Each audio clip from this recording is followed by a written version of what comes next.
Now we'll start the pitching session of the finalists. Please be ready to share your ideas. Good luck. We can't wait to see all of your ideas. We now would like to introduce our grand jury members, Professor Greg Collier, Professor Ravi Ramamurthy, and Dr. Surabhi Gupta.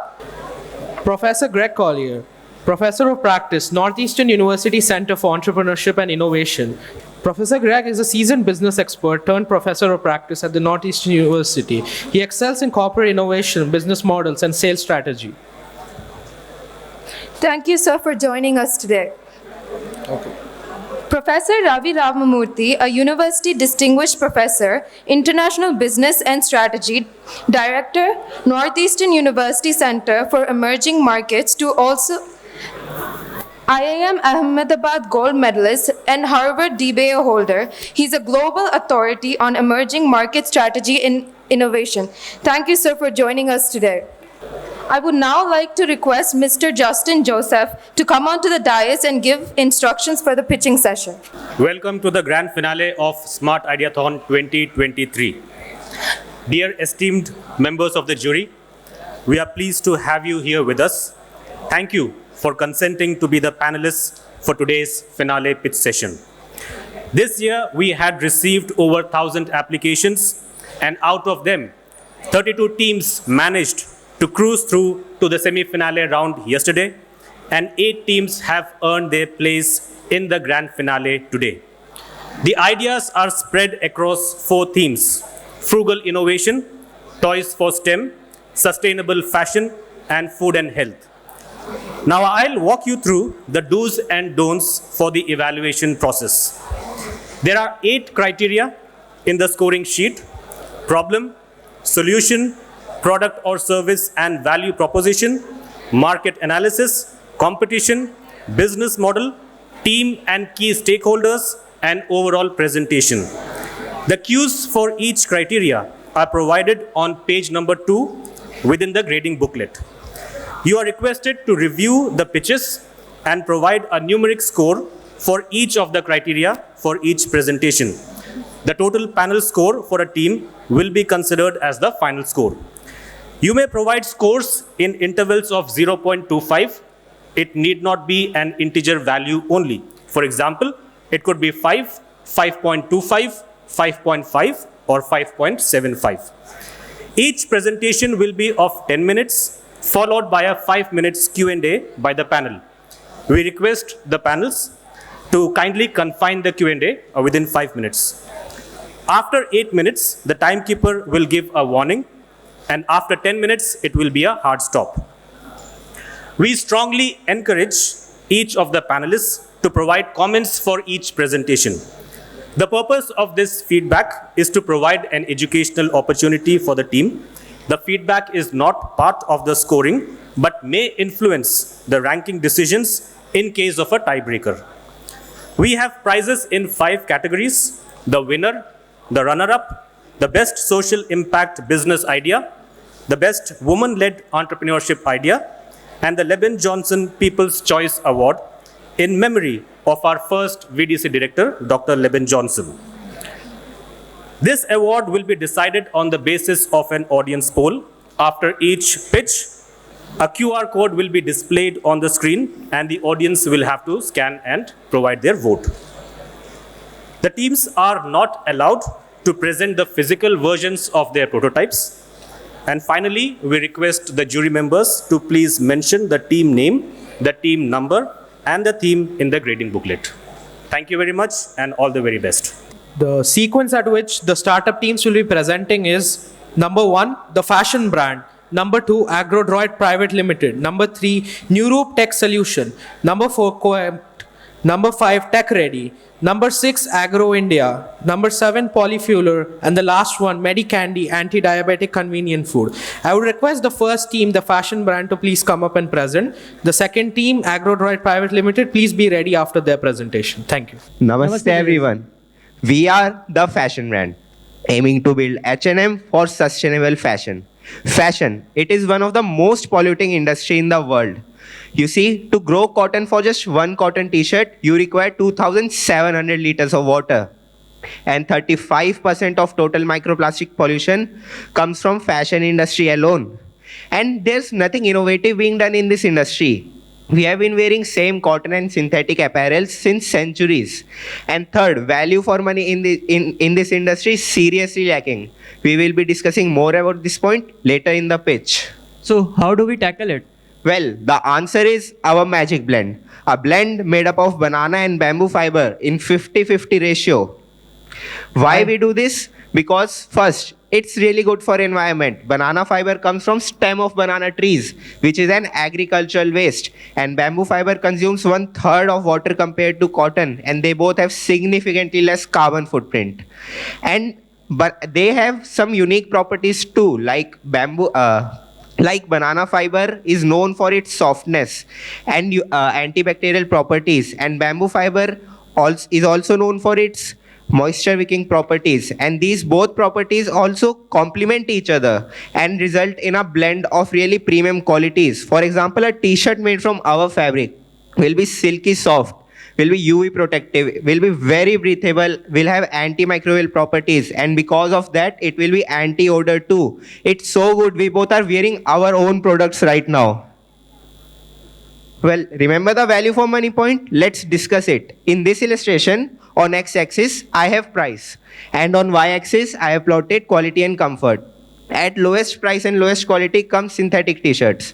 Then comes 100% cotton t-shirts. But the problem starts when we talk about branded t-shirts. They are still 100% cotton, but are priced really high just because of their brand value. This was what I was referring to when I said value for money was lacking. But our t-shirts are of much higher quality thanks to our fabric, and they are also very affordable too. At just 999 rupees price point, we have covered everything from fabric cost to miscellaneous cost, and we are still walking away with decent profits. Market size in India. For TAM, we considered all the urban households because they will be the most aware market. For SAM, we targeted all the rich and upper middle class of urban households, keeping our price point in mind. And for SOM, surveys and researches said that 64% of such households were willing to pay more for sustainable products, making our SOM to be $1.28 billion. And all these data is from census 2011. So actual market will be much bigger right now. So how do we work? As we all know, Maharashtra is one of the largest producer of banana and bamboo. So we have collaborated with fabric manufacturer based in Thane, which will be providing us the fabric. We also collaborated with the manufacturer who will be converting those fabric to the desired apparels. We got a team of designers from NIPT and design schools who are currently working on our designs for our catalogs. We are also marketing ourselves online and will be launching through various e-commerce platforms. We are also working on a tech-enabled feature, Vuitton, the virtual try-on, which we'll be discussing later in the pitch. We come from Varanasi. Varanasi is a city of artisans. So we have met various artisans and tailors and even showcased our product to them. They were all amazed by the quality and comfort that our fabric provided. We have also set up a stall in our own college where 300 to 400 people visited our stall, and even 190 gave the pre-orders for it. We also showcased our product to Vaishali S. She was one of the first Indian women to present at the Milan Fashion Week. And we also showcased it to the G20 delegates also. So what's next? Next, we will be launching our product initially in our college first, because first, there will be no marketing cost. Second, we have already collaborated with various clubs of IIT BHU to launch their merchandise through us. Third, there will be no requirement of heavy designers as we will be getting initial designs from them itself. Fourth, it is a closed community, so getting the feedback will be much faster. Then later on we will be expanding our catalog and launching in Tier 1 and Tier 2 cities through different channels.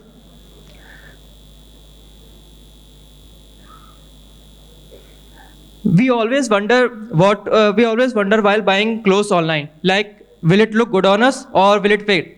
Worry not, we got Vuitton, the first virtual try-on, which will enable our customers to try clothes virtually on them and will also predict the size correct for them. This is the early prototype what we are trying to build. The world needs us. As we have already told, the banana fiber is produced from banana stem, which is an agriculture waste. Our fabric consumes 60% less water than cotton, which saves us 13 trillion liters of water. Our fabric also produces 30% less carbon footprint, which results in saving 800 million tons of carbon released. It is also biodegradable. We are the best team as we got the right people, right mentors. We really wanted to showcase our product to you, but due to the restriction, we are unable to do so. So we have curated a video of our journey and the mixed responses of people trying our clothes. Hi, myself Akshat Srivastava. I am pursuing mechanical engineering from IIT BHU. Hello, my name is Akshat Rastogi. I am pursuing pharmaceutical from IIT BHU.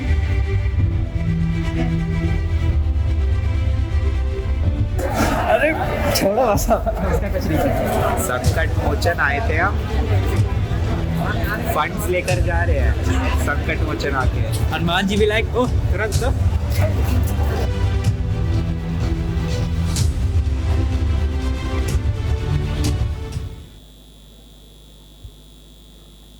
These are the products we showcased. We'll try on. College stalls. There's a moment in your bones when the fire takes over. Blood is running, heart is beating as the battle gets closer. They can say what they want now, 'cause we'll be screaming now. We can be These are the raw reaction of people touching our clothes. And this is our hostel room we work from.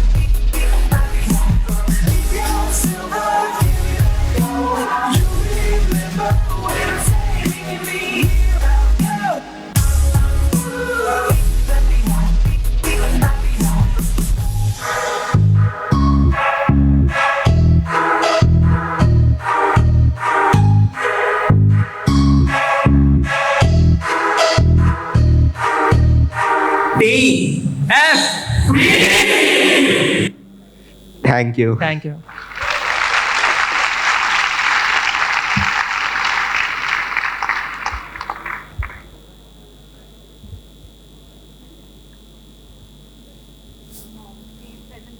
Akshat and Akshat. So one thing I was wondering was that there are other brands existing with similar solution. You have Ecoline, you have Asli, to name a few. So what is your differentiation from them? Yeah, what you said, Ecoline and Asli, I guess they are working on 100% bamboo fabric, right? But our like how we pitched, our fabric is banana bamboo blend. Yeah. Yes. No, we didn't find any brand working on this specific thing. In this industry, this is first time being launched in industry, right? No one is working on that fabric right now.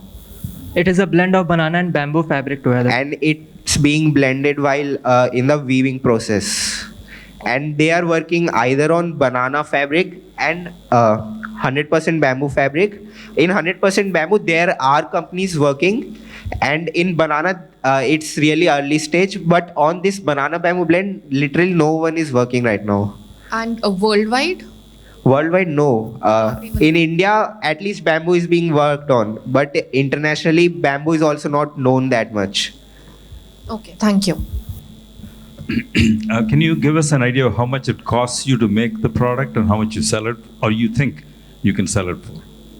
Yes, so currently what we got was, after all printing and all, we were able to make our initial prototypes for around 350 rupees, and for launching in college, we are planning to do it at 500 rupees approx, because in college, basically people don't buy expensive stuff, so yes, at 350 we are able to get it. Right, but made. you haven't yet sold any. Have you already sold some, or you haven't No, sold? we have made a community of interested people who want to buy from us from stalls and all. We will be selling it soon, but not yet, yes. Thank you. I just found.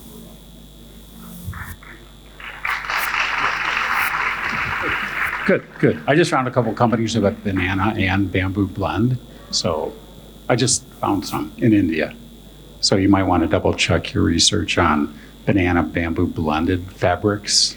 Did you find Just Redan found- by I any have a- chance? I have a list Because here. So anyway, I would just double check your research. One of the things, real quick feedback, video doesn't help in a pitch because what it does, it shows you what, but it doesn't tell us who or how or some of the key things that we need as investors or evaluators to understand your business. So in your pitch alone, you didn't cover competition, business model, slightly business model. So there's things that were missing that your video took expensive time from. So just feedback on that. I didn't really get a clear picture, and I think one of the things I'd like to get a sense of is, you're starting with your college for good reason, right? They're there, it's a good test, and I would call it not so much a market as a trial or a test of your products and value proposition. Who is your target audience? Who are you say? Is it men, women, men and women? Is there an age group? Well, who's your segment, and why would they buy it? yeah, our major target market is 15 to 40-year-old sustainability enthusiast people who prioritize comfort, right? And why will they buy? Because of all the great benefits of our fabric we told, and it's actually really comfortable to wear. We are wearing it right now, and I hope we could show you, but it's really very premium feeling cloth. We want to market it as a premium replacement of. That's why we basically compared us to branded t-shirts there, right? We want to replace that premium market segment with our product. Gotcha. And also the college part, we will be connecting other IITs where our friends, so we will be launching there also. Then the IITs which in tier 1 and tier 2 cities, we will launch from that.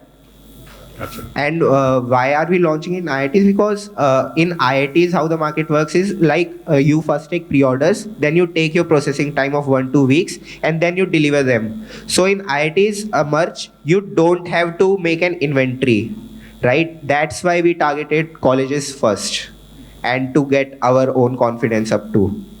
Yeah, there's pieces, like you said, there's pieces in there that your pitch can cover. So good job. Thank you. Now we have a QR code on the screen for this team. I request the audience to take out their phone, scan and vote in case you wish to recommend this team for Dr. Leben Johnson's People Choice Award. The next team, AgroDroid Private Limited, please be ready. This is Mahesh Uppu and I'm here with AgroDroid. We believe that technology plays a significant role in overcoming any challenge out there. So we aim to address the problem of labor shortage in cotton farming, which is also impacting the profit margins of farmers due to high labor costs. And to address this, we are introducing AgroDroid, an advanced technological solution which is going to automate and streamline various cotton farming activities, which include sowing, weeding, fertilization, and harvesting of cotton. And our way of solution is we wanted to provide a service to farmers and which can increase the profit margins of farmers and also reduce the labor dependency. We have a short product animation about what our product does.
Fertilization mechanism ensures precise distribution of granular fertilizers. Cultivox's liquid fertilization system works wonders for your cotton crops. With precise measurements, it delivers nutrient-rich liquids directly to the plant from top to bottom, ensuring maximum absorption and growth. Say goodbye to guesswork and hello to thriving, nutrient-optimized cotton fields. Harvesting cotton has never been easier. Cultivox's state-of-the-art technology combines computer vision, AI, and a versatile robotic arm to pick cotton with unparalleled precision, minimizing damage and maximizing productivity. Cultivox is the game-changer you've been waiting for in agro-droid farming. Say goodbye to the challenges of traditional farming methods and embrace the future with ease and efficiency. Agro-droid farming made easy.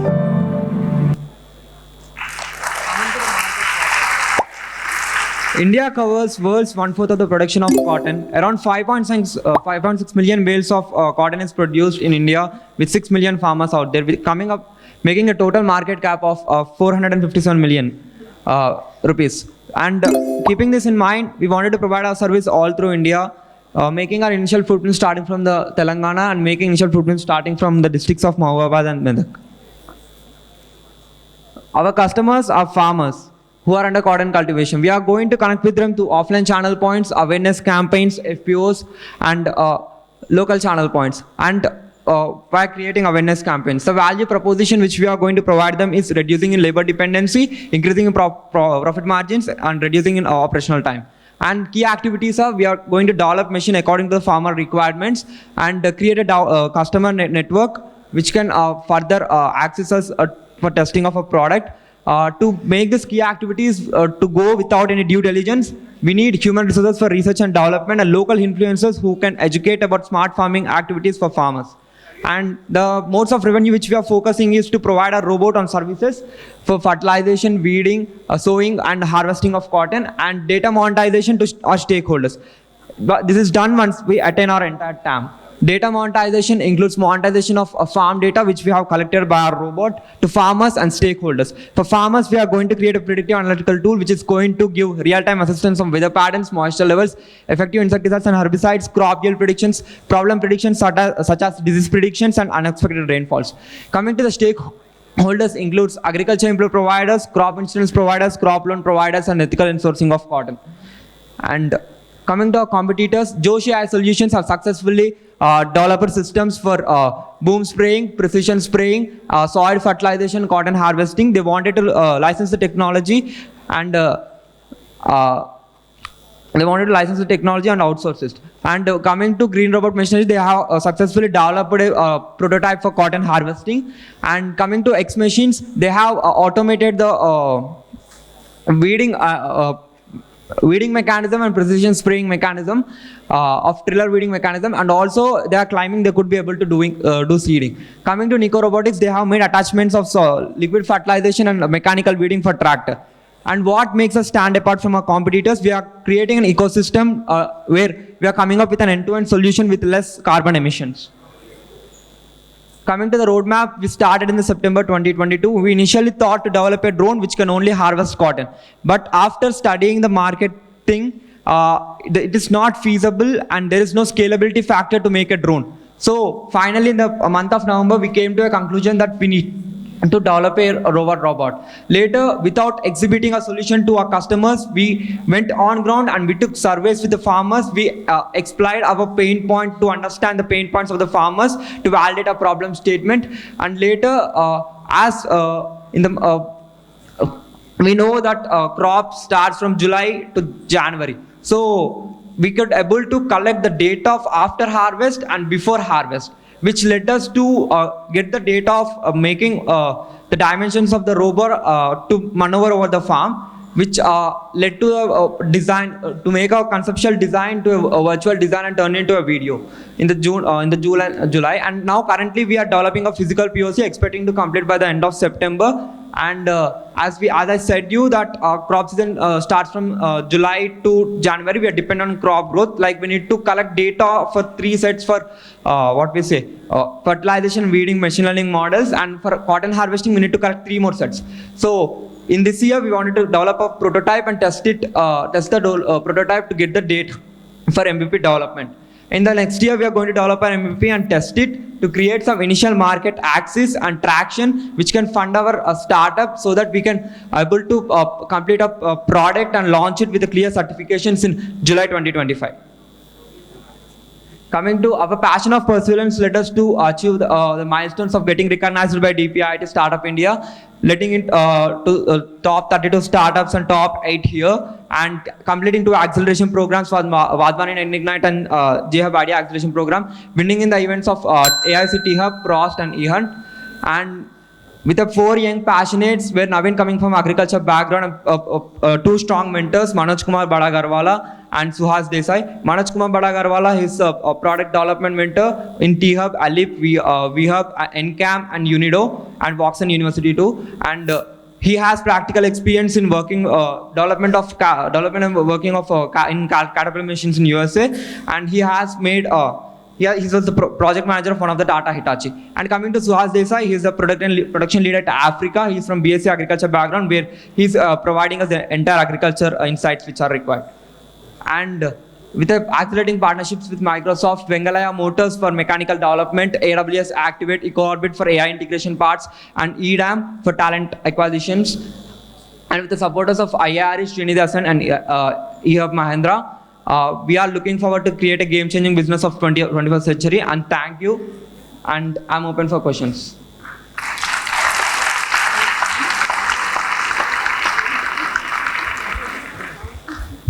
Can you give us an idea of what this product would cost? And from the farmer's perspective, I think you've surveyed the farmers. What have you learned from their perspective of using this kind of a product instead of labor, and how have you incorporated that feedback in your strategy? The point is, the robot is going to cost around 6 lakhs. They couldn't able to afford that robot, so we are creating an offline channel point in each and every village, and where we will be servicing a model. There are 2 types of services. In my solution slide, I have showed you. In my solution slide, I have showed you there are traditional and commercial, right? In traditional, they will be having 7 different activities, and commercial, they will be having 14 different activities, where farmers will be doing fertilization in their own presence if the land is in lesser scale. So, and when the land is in larger scale, they will be doing it on a commercial scale. So, coming to the on-ground surveys which we conducted, we found that 10 acres of land is at one place, so that we came with a service-based model where we can afford a service-based model to farmers. And coming to the activities which I said you, it should be done in 3 to 4 days of due diligence of time. And I think so I covered your question, sir. Is there anything? So you're not going to sell the product, they're going to rent it? Yeah, we are going to service the product. You have a sense of what it's going to cost? 6 lakhs, sir, for one robot. We are going to establish 2 robots in each and every village. Right. If I use it, a rental pay, or how about the model? It's about the operation. Like for sowing, you need to paying some X amount of money. For weeding, you need to paying some X amount of money according to acres. How many acres?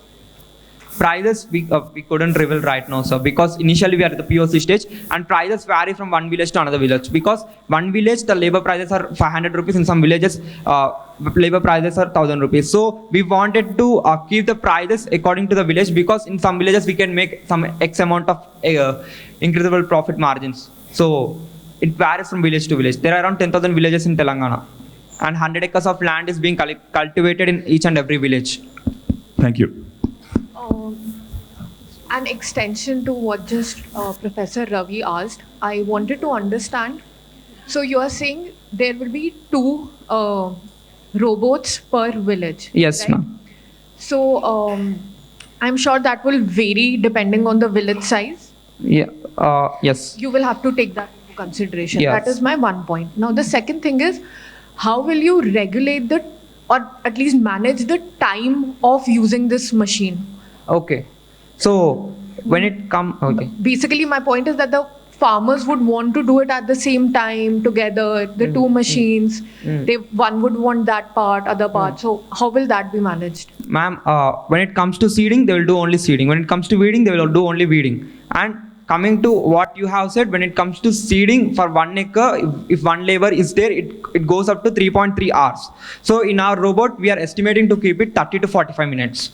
So in that scale, we'll be decreasing the margin. And as I said, 10 acres of land is in one scale. We can do the activity in 10 acres of land in one scale. And our robot is in modular approach. We can dismantle and reconfigure it to take it to the farms. I saw that. So you'll have to deploy some human resource on ground to manage that as well. We have an offline channel point each and every village. Okay. My other question was that where will you pilot this solution, which is starting next month? We are going to pilot in the districts of Mahabad and in the Medak. And are the soil and weather conditions same or different? Because that's when it's different, ma'am. Okay. Okay. And what about the post-sale service? Post-sale service. I didn't get you exactly. So once you've sold your product, we are not selling the product. We are going to provide services. The lease. The basically, what if there any deficiency comes in? What are the mechanisms to address that? We could come up with solutions like if there is if they are asking, initially we're testing our prototypes, right? Coming to the product, we'll be testing our pilots. So once there is a 2 level of checking. Once in this year we are going to check our prototype. In next year we are going to come up with MVP. And once the entire data is accurate, then we will be deploying the product with accurate. Okay, I'm just trying to give you a direction towards the insurance model. So you might want to look into that also in addition to what you are thinking. Great job. Yeah.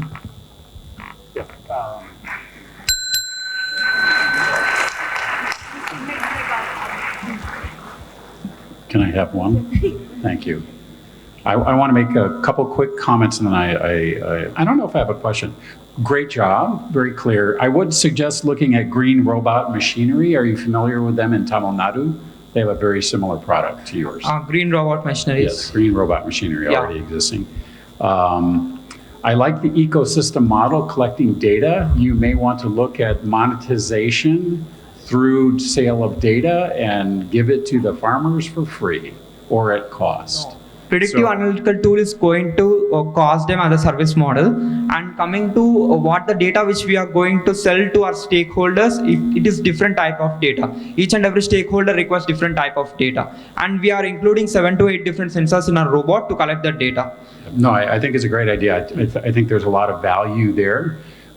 When you're presenting these kinds of pitches, especially at this stage, when it's in the ideation stage, which I think you did a great job, there's information that you need to share. For example, the current process using labor, how much is that costing them? You said you don't have to answer. You said it's, a shortage of labor and there's some issues that are preventing the farmers from being successful that this replaces. And then when you talk about your solution, you're giving us a view then of how this solution will not just solve the one problem of shortage of labor, but prove that it's going to be cheaper, right? So you tell me it is, you don't show me it. So that's something I would suggest.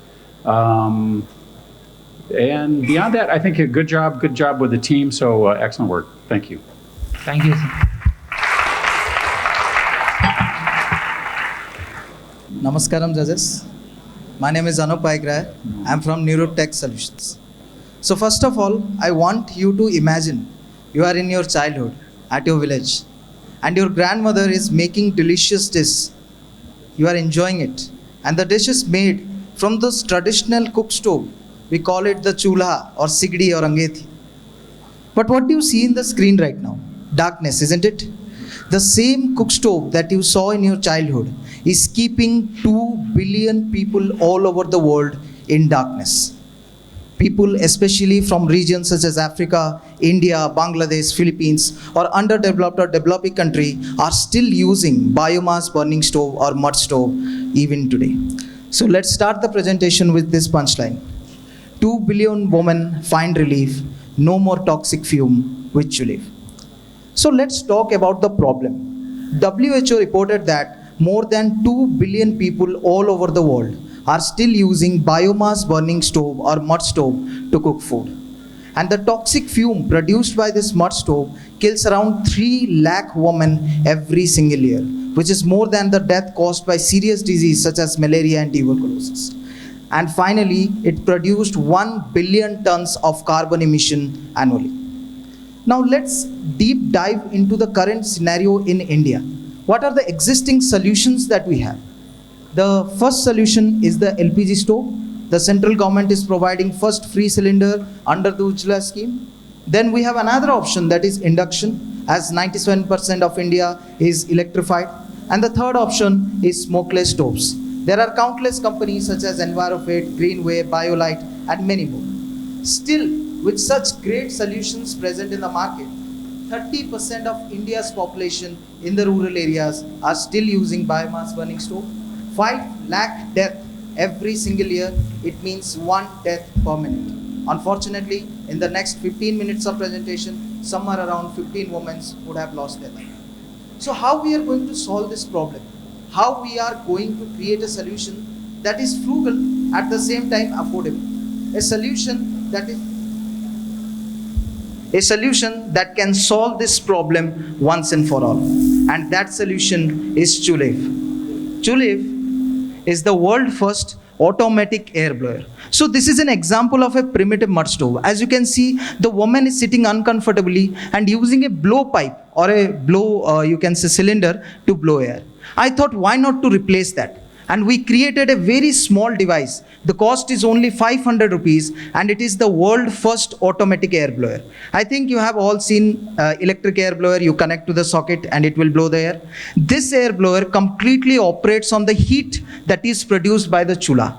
And there is a fan that is present inside and a Stirling engine mechanism that converts the heat into the kinetic energy of the fan, and the fan sucks air from outside and push air into the chula. And we know from the basics of combustion, if abundant amount of air present during the combustion process, it leads to a far cleaner combustion. So this is the clear example of how our simple solution, a very frugal innovation, can create a change. In the left, you can see the primitive mud stove, and in the right, you can see the same mud stove with Chulev attached to it. Now, ideas are great. I understand that. But what the great Thomas Edison said, idea without execution is hallucination. The moment I got this idea, I was not like, okay, I get a breakthrough idea and it's going to be successful. I thought, why not to create a POC or a proof of idea? Let's see whether this device is going to work in the first place or not. Let's see whether this idea is really an innovation or just a thought of my mind. So this was the earlier model that you saw. And this is the new model that we are working on, and both of them has shown good result, but of course, they are not in a prototype stage or in advanced stage. But in the next 6 to 1 year, we believe that we will be able to make a design or a product that can reach up to 30 to 40% efficiency of the mud stove. Now moving on to the impact, what impact our product will bring in the future. 30% more efficient means reduced in the wood consumption, means less trees will be cut. Then the smoke is reduced by 2 times, means the potential of getting those toxic fumes in your lungs will be reduced. One of the major problem, that is stove stacking. Stove stacking means if the government provide you the LPG and government believes that you are going to shift to LPG, but what rural people do is that they simultaneously use the LPG as well as their primitive mud stove, completely destroying the motives of the government with this technique. Then the time of cooking is reduced by 20%, means the woman will have more activities to do. And finally, faster adoption.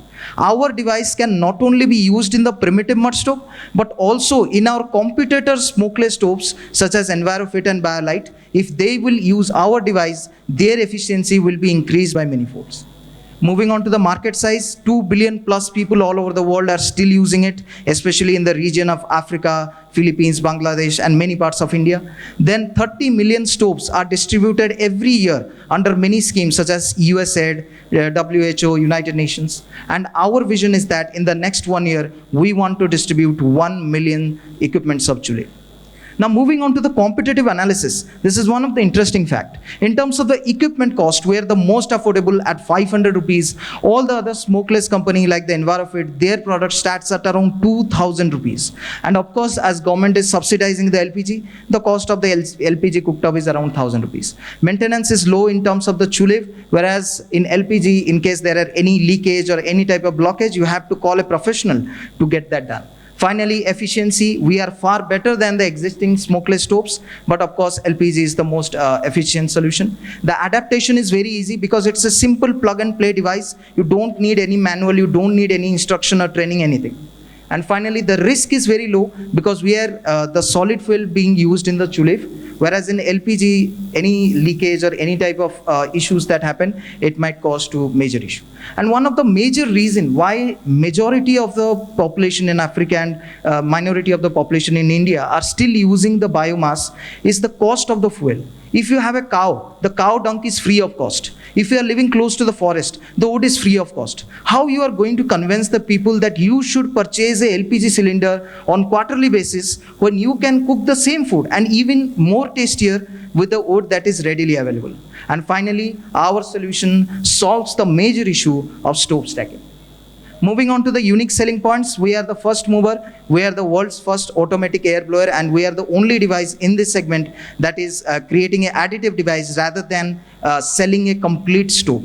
Then the affordability, we are going to make it extremely affordable for the population to make sure that they can easily procure it. Then easy to manufacture because of its very simple Stirling mechanism. Ease of use, it's a simple plug and play device, nothing else is required. Easy to transport, one of the major factor, because in rural areas, bulky things are very hard to transport. Because of our small size, it can be easily transported. And we also have a provisional patent on this product. Moving on to the business model, of course, we are not doing it for charity. The first is the NGO channel, in which we will be directly collaborating with major NGOs such as Rural Caravan. We are already in talk with them, and they will be distributing our product in their area of action. Then we have the corporate channel, in which we have the CSR method, the corporate social responsibility. And then we have the carbon credits, that we are reducing the carbon emissions. The carbon credits that we generate could be sold to the corporates. Then we have the government procurement. Last year, Maharashtra government procured more than 50 CRs of smokeless stove to be distributed in the rural areas. And then we have the soft financing method, in which we can provide them a small loan of 500 to 600 rupees, and they can repay that loan in the next 10 to 12 months. And the reason we put the ICICI Foundation logo, because we have pitched to them and they are ready to have our product tested in 10 of their villages, and if it performs well, they can give us a bulk order in the future. Now, this is our brilliant team, majority of female entrepreneurs, and it's me. These are our mentors. Sridhar sir, he's a researcher at XIMB Bhubaneswar. Professor D.V. Ramanna, he's a senior professor at XIMB Bhubaneswar. And Sudhanshu Sekhar sir, he's one of the top mechanical engineers having highest number of patents and research paper in Odisha. Now moving on to few of our partnerships, or you can say collaboration, that we have done. In terms of manufacturing, CTTC is helping us right now, the same organization that manufactured the Chandrayaan-3 rover. Then we have technical partner KIT TBI. In terms of patent, the provisional patent has been filed through the NRTC. Then research is being held by CSIR IIMT, and incubation is through IIM Bangalore and SRCL. And these are few other recognitions and collaborations we have received from major international organizations such as 3M, EOGSCA, IIT Bombay, IIT Kharagpur. Now also we have pitched in front of personalities like Governor of Odisha, Ganesh Lal sir, and he was also very impressed with our product.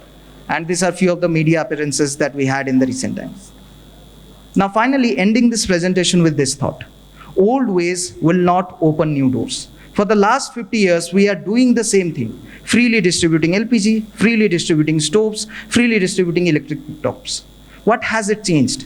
Nothing much. I believe there is a requirement of a disruptive technology. A technology that is affordable, easy to use, and is understandable by the rural population. And I believe Chuliv is the new ray of hope for thousands of people or billions of people all over the world. Thank you so much for your patient hearing. I'm open to any questions now.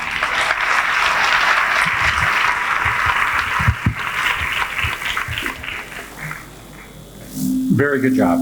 Thank you so much. I learned a lot, which is important when you're pitching, especially at this stage of your development.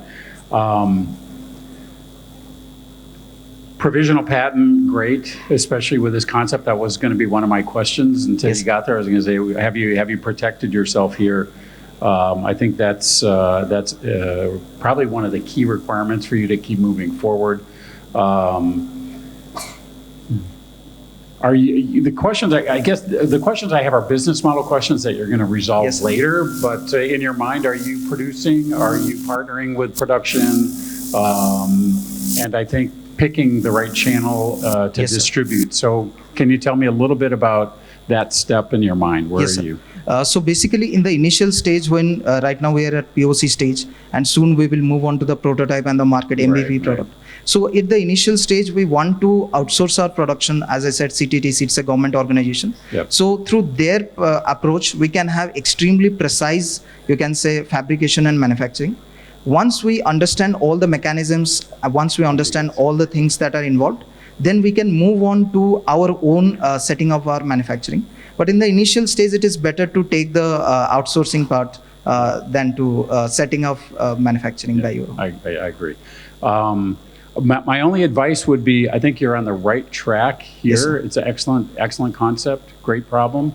Think about product lines and product categories as a business, right? So Yes, sir. otherwise you're a product. Yes, sir. Do you see what I'm saying? And so what's, in your vision as you start to form the nature of your company, Yes, think a little deeply about the product extensions or the product line that you want Yes, to sir. move into, but nice work. Just a small comment to that, sir. Sir, Neurotech is not just a chula manufacturing or equipment manufacturing company. In the future, we believe to expand into different horizons of the rural entrepreneurship. Let's say rural manufacturing, let's say rural agriculture, and many other sectors, as n numbers of problems are there in the rural areas. But this is our initial product to see whether we are able to understand the rural market or not, whether we are able to get into the rural market or not. Once we get experience, we will, as you said, we are going to make our own catalog of different products and different. Yeah, to add to Greg's observation, I think I like your approach. One of the things I like is you're thinking of this as a global opportunity and not just an India opportunity, because you said the problem applies in many other parts of the world. I think it's very important. Many solutions that we come up with in India can have value and applicability across the world. So I really welcome that. You also come up with a simple solution, a low-cost solution, which again is very appropriate for these. And I also like the fact that you're trying to sell the product could even sell to people who are using other products. So it's an add-on and that expands the scope of your use. I didn't follow your point about how this is environmentally superior to the gas, because I think the gas is even less. When you say 30-40% efficiency, that's still polluting a lot. Yes, sir. I appreciate that you have understood the consumer behavior, that the people who have the gas may still use this. Therefore, the product may still have some value. But I'd be curious to know how many people who have gas are actually also using, also using stoves? And if the government is going to give gas for free Yes, sir. for the people below a certain income, can you even compete with the... Sir, regarding the government scheme we are talking, so the first cylinder is only free, sir. After that, they have to purchase all the cylinders in the normal market. So the reason why I'm not a competitor of LPG. I believe that after 20 years, 30 years, LPG inductions and electrics cook stoves are the future. Chulib is not going to be staying that long. I don't want to be like that. Reason being, for this next 20 years, I want to smoothen this transition. I want this transition to be as soft and as feasible as possible. Instead of directly jumping from the existing chula to induction, why can't we just jump from chula to chulif, from chulif to induction or LPG? And with that transition, I think it will save a lot of lives, because we can't just expect after 20 years everybody will have LPG. So let's just die, let the people die for the next 20 years. I don't think that would be a approach. Yes. Good answer. Thank you. Thank you so much.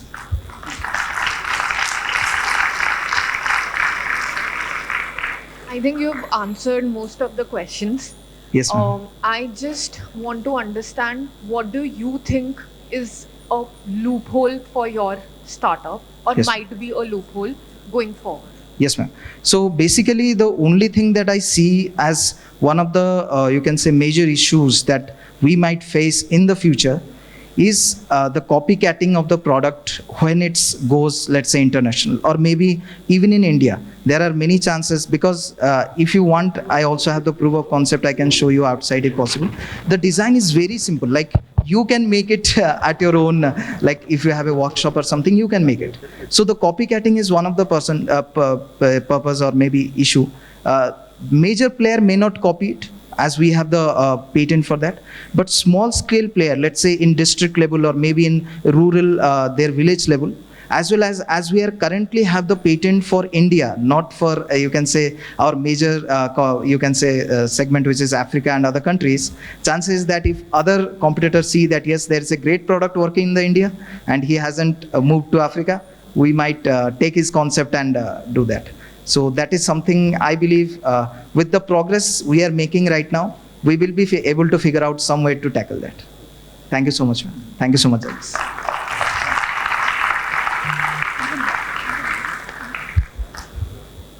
Good morning, everyone. For a moment, let us all practice and picture each and every individual that they have, irrespective of their abilities, that they have a right to maintain their health and hygiene with confidence and dignity. Now, let me take you on in a journey where we will be shedding the light with a largely overlooked issue, that is women's perennial hygiene. Yes, absence of such hygiene will always lead to few serious issues like sepsis. We have to understand and realize that globally per annum almost we have 11 billion deaths due to sepsis, which is a very huge number and it is a very huge problem. Now, we the Team COACT embarked in a mission to ensure that we have to maintain this women perennial hygiene in a most accessible as well as affordable manner to each and every woman. We understood that the most impacted group in the complete group, on all of them, will be the visually challenged women because they lack the sense of sight. So here we wanted to start our journey in achieving the perennial hygiene to all the women by understanding and solving the problem of visually challenged women menstrual hygiene. Here, our target users will be the visually challenged women within the age groups of 15 to 55 years old, and we help them by identifying when they got their periods. In general, we women have two types of discharges. We have vaginal discharge as well as menstrual bleed, and we feel the same when the discharge is happening. Even the normal woman needs a visual check to confirm accurately that we got our periods. But what would be the case of visually challenged? How much dependent they are? It's a question that has made us that this group has to be targeted immediately and we have to solve this. When, as a part of our interactions with our end users, we understood that they are currently depending upon few suboptimal procedures, like they are using the sense of smell and touch to identify that they are getting their periods. And they have to track their dates as well as the premenstrual symptoms has to be used as an indicators. But in very rare cases, they have to use the sense of taste too. Like, we are having a menstrual bleed which tastes metallic in nature, vaginal discharge, that is leucovera, that will be a taste bit salty. They're tasting it to differentiate when they're getting the periods or not, and this is very inhumane, even to think of. So, in our journey in understanding our end user pain points, we have interacted with 25 caregivers who detailed us that most of the school-going girls are skipping schools just because of the fear of stains over their dresses. Most of the girls in the stages of menarche, that is where their periods and menstruation starts in a girl, they are finding it very difficult for visually challenged girls in habituating a certain mechanism in identifying periods. We have also interacted with few gynecologists as well as the pathologists in understanding various parameters that will help us in distinguishing various discharges within a woman, like urine, vaginal discharge, as well as the menstrual blood. Coming to our target market. In our target market, we are concentrating, our target market TAM is 3,500 million rupees. We have to understand that it is the population of India of visually challenged women within the age groups of 15 to 55 years of old. Our SAM consists of the visually challenged women within that age group in the states of Andhra Pradesh and Telangana, that is 455 million rupees. Our SOM is 91 million, that is 20% of our SAM. Since our product is useful and unique, we are expecting at least 20% of our market can be obtained. Coming to our business model, we would like to have key partners as an undergarment suppliers, sanitary pant suppliers. We are having few sensors suppliers has to be required. Generally, we want to have an online distribution model where our customers can buy our product through our website. We are also providing an instruction manual in Braille so that this will help them in using our product independently. When it coming to the point of value proposition, we, the team COAT, wants to ensure to solve the latent need of our user, that is accurate identification of periods that will allow the socially inclusive at all times. We deliver the value of comfort, hygiene and independence. Coming to our customer segments, it is broadly categorized into two groups. We are having B2B, that is business to business, which includes hospitals, charities and the institutions for visually challenged women. When it comes to the second category, that is B2C, which includes the independent users, the parents and the caregivers. And this is our business model. Coming to our solution, BI. Our BI consists of two components. Our solution consists of two components. The first component is an undergarment, which is fabricated sensors and an detachable electronic module to it. And the second component will be a panty liner with conducting patch. Here you can see the very raw basic prototype, which is illustrating the mechanism that I'm saying now. That is like when she gets her period, the blood will be sensed by the sensors which are fabricated within the undergarment, and that will be further communicated to the electronic module, and the indication will be given in the form of vibrations. We choose the form of the identification or the indication should be in the form of vibrations, because it will make them more it will be more accessible for them, and only the other person will not get to know, so that she won't be feeling embarrassed even if it is in the workplace or at school. This is our flow of use. Our user can buy a product from our website. They have to start using it at least from expected date of period 2 to 3 days before. Once they use it, and the indication will be provided when she gets her period. The panty liner can be safely disposed of after using it, but when it comes to the undergarment, it can be reusable by simply washing it and removing the electronic module. Coming to our competition analysis, we all know that there are multiple players in women menstrual hygiene, like sanitary pads, menstrual cups, tampons, as well as the period panties recently. But the thing we have to remember is all of them have failed in providing an indication of period. This is where our BI stands. Here we are providing an indication of period, and we are having a first mover advantage in this case. Here when it comes, after all our interactions, we understood that they wanted to be easily used, as well as there should be no leakage problem. So BI provides that, and all the options are economical. These are achievements where we have been recognized as Student Innovation Awards by APSHE and been into semi-finalists of Thai University. Coming to our roadmap, we are having an idea generated in May 2022. We are currently in our prototype designing.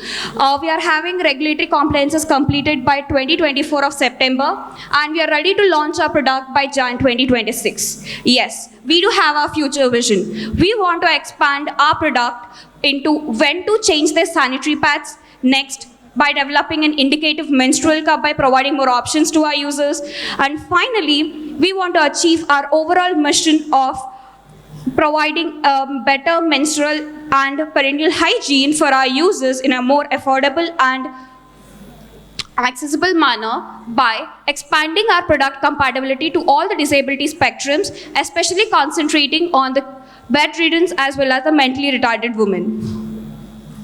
Coming to our core team, myself K. Ushasri Devi, my co-founder P. Sushma Devi, we are having our technical team to be M. Rahul and Shrikant. Yes, we have our mentors who have been the strong pillars, who are into the departments of biochemistry, biotechnology, and a professor with having 4 years of hands-on experience in sensor fabrication. And yes, I'm a girl who bleeds every month, and I would not like to limit my opportunities. Then why should the visually challenged? It's a high time where we realize everyone deserves a happy period. Thank you, and we are open for questions.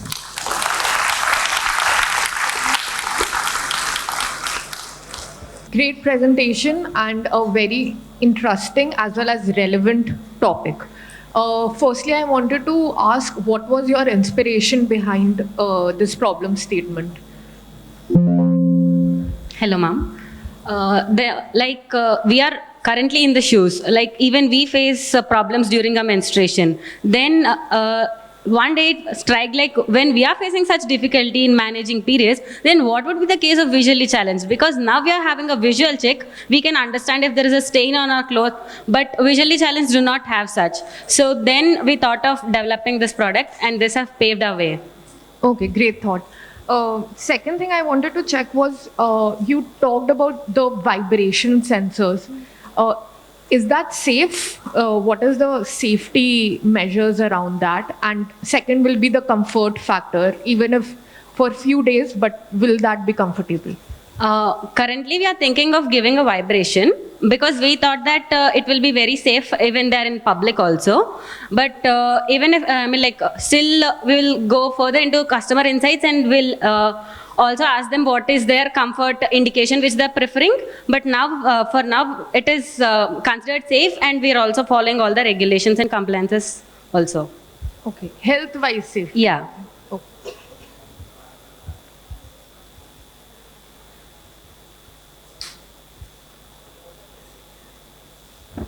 There we go. Nice presentation. Good job. Good problem to solve. I think you've done a good job articulating that. I also enjoyed hearing the feedback. I enjoyed hearing the concept of extending the business into other products and services. So I think that's important early on, even as you're starting with your first project, so you know where you're going. I think that was done well. The business model, a little confusing to me. You said you were going to be online to sell your to sell your products. I think that's a big challenge. To how are the visually impaired going to find you online? I think that's a slow growth market methodology. You had the B2B and B2C. So I think clarifying and being a little bit more specific in the go-to-market and having identified, I think, where they currently are finding and buying their current products might be a good place to start and think about where you start. But good job overall. Thank you. Yes, sir. When we are talking about the website, sir, we are thinking of.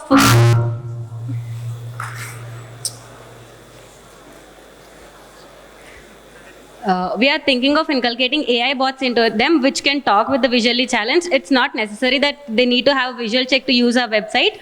And when we are also thinking of expanding our products to the other other disability spectrum, we are also thinking of people who are having low vision. Our website will also be it will also have the invert color option also. So our website will be useful for all the disability spectrums. We are developing our website in such a way. Yeah, just a quick question. What is the likely cost of the product and the affordability? Because it's probably important for people who are visually impaired.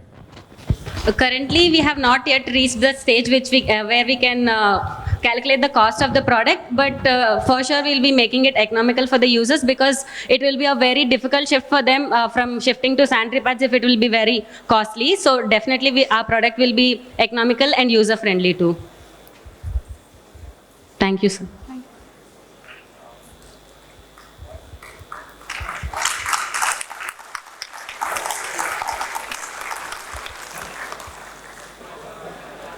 Good afternoon to everybody present here. I'm Tejaswi. I'm Mridula. We are from RBVRR Women's College and our product name is Tech Ready.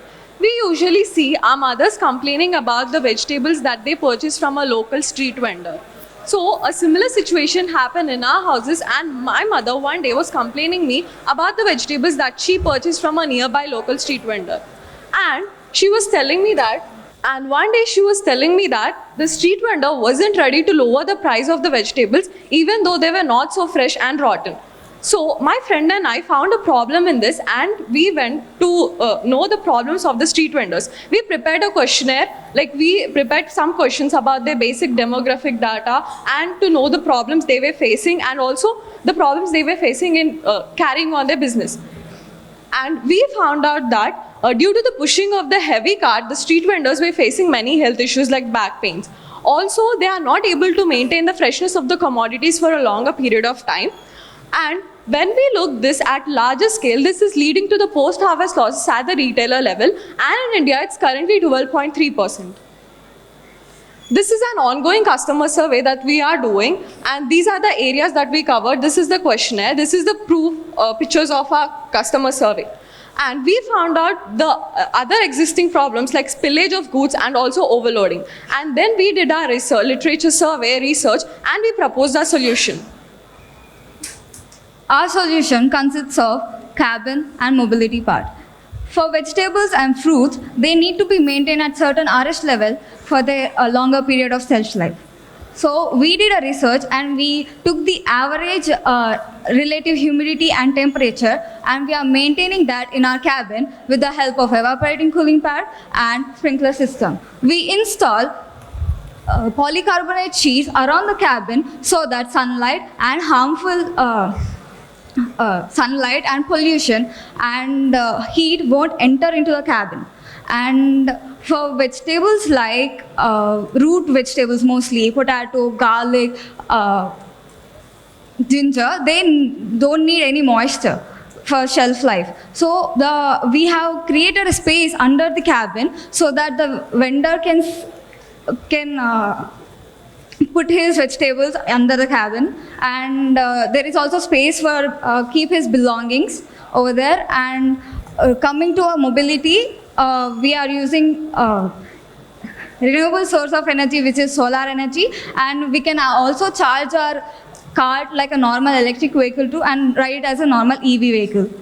We are sustainable, we are dual powered, we are eco-friendly, and the commodities inside the cabin will not be exposed to the harmful environment. And we are also giving inbuilt compost bin and solar dryer, which helps the vendor to generate extra revenue. This is our market size. Our TAM is in street vegetable vendors who are stationary as well as mobile vendors in South Asian countries including India, and our SAM is South Indian states, and our SOM is Hyderabad and nearby areas of the Hyderabad. As a part of our market research, we carried out a competitive analysis and we found out the similar existing carts in the market, and we came to a conclusion that no cart present in the market solves the increasing of the freshness of the commodities issue. It only solves one issue, that is the mobility, and most of the carts are highly priced, ranging from 80,000 to 1.8 lakh, and it is really hard for a normal street vendor to afford it. Coming to our business model, our target customers are the street vendors, the stationary commodity sellers, also the government, in which they introduce schemes to help the livelihood of the people, and we can sell our cars to them and they can distribute it to them.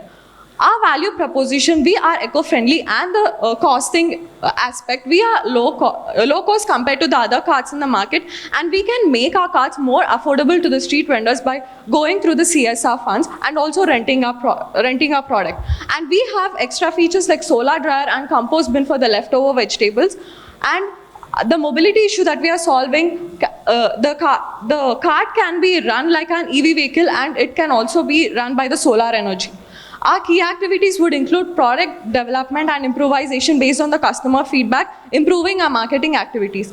The revenue streams would be the revenue earned from the carts sold, renting the carts, partnerships, and the advertisement. The marketing channels would include word of mouth, social media marketing, events, and campaigns. We have developed our proof of concept, we tested it, and then we prepared a 3D model of a product prototype, prepared a product prototype, and in the future, we are aiming to do the minimum viable products, deploy it in different parts of India, test it, and then prepare our final product. These are the test results that we did on our proof of concept. We did a vigorous testing for more than a month, and we did testing in all the weather conditions like the extreme sunlight and also on rainy days. And those are the tests, relative humidity and the temperature internal and externally at that point of time. And we came to a conclusion that we are able to maintain more than 5 degrees temperature difference inside our cabin compared to the external environment. And also the relative humidity inside our cabin is always 75 to 80. From idea generation to idea validation, developing proof of concept, applying to Smart India Hackathon and winning Smart India Hackathon 2022 under the problem statements, smart and sustainable supply chain. Then we applied to HeartStart Accelerator and we got shortlisted. We applied for a trademark and we started building a prototype. And we got selected for IDE Bootcamp, which is held in Guwahati, and we got selected for TSIC in Intinta Innovator. And this is our product prototype. Smart India Hackathon 2022 and HeartStart Accelerator Program. We are all women's team and we are a team of 4. We are graduates and we are from forensic science, biotechnology and chemistry background. These are our roles in the project, and our mentors are Dr. P. Jhansi Lakshmi Madam and B. Manoj Kumar Sir. Thank you.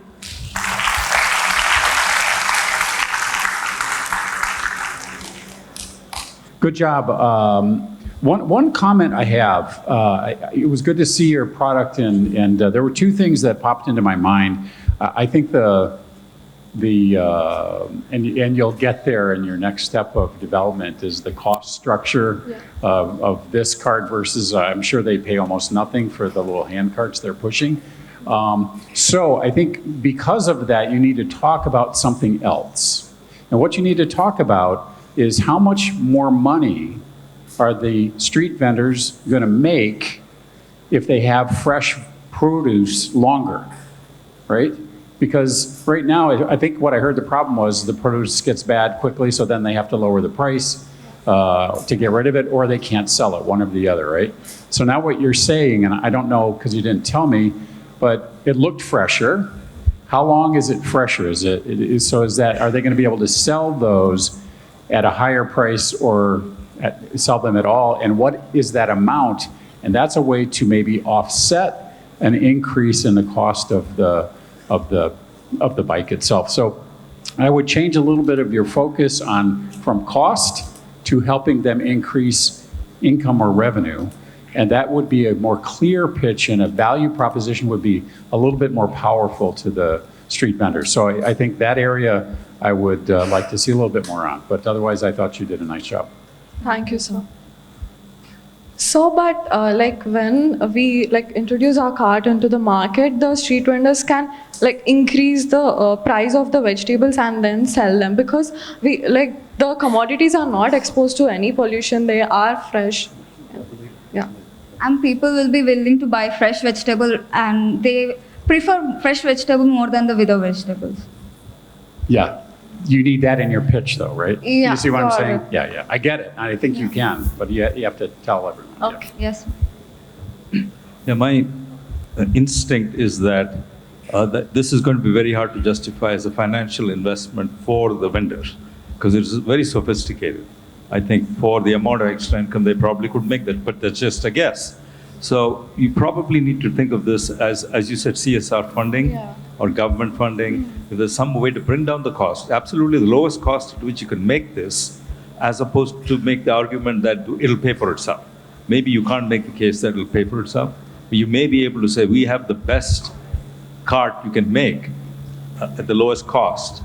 And if somebody wants to fund a social program to help these vendors realize higher income, save some of the waste, and avoid some of the pollution, then you have a solution to offer. So it may be a different proposition than some of the other traditional businesses. Just a thought. Yeah. Dr. Shanta will take my question. No. You can leave. Okay. So, I agree with Greg's question. That should be the focus in the presentation. I had the similar question. Besides that, if you could tell me more about the manufacturing and how will you do that? So, I've seen your prototype, but what are your manufacturing plans? Large scale manufacturing. Ma'am, if we get funds, we'll try to manufacture in bulk so that the cost can be reduced. And we are using we will use the made in India products. Like that, we can reduce the cost. And till now, we are thinking like that, ma'am. Okay, so that's one food for thought generally. Yeah. And second thing is that in your business model, I realized you have said almost everything. You will do B2C, you will do B2G, you will do B2B. So a more focused approach there will help you go a longer run. These are my two comments. Yes, ma'am. We will mainly focus on the campaigning, ma'am, because the vendor has to know about it and he has to gain some knowledge about it, like about the cart, and if he willing to, we'll educate them and we'll conduct more and more campaigns. That will be the main focus, and for expanding our marketing, we'll use other marketing strategies. Thank you, ma'am. Thank you, sir. The next team that will be joining us is Agro India, followed by Polyfueler. A very good afternoon to honorable jury and one and all present here. I am Ruta Mali, founder of Agro India, co-presenting with my co-founder Poonam Patil.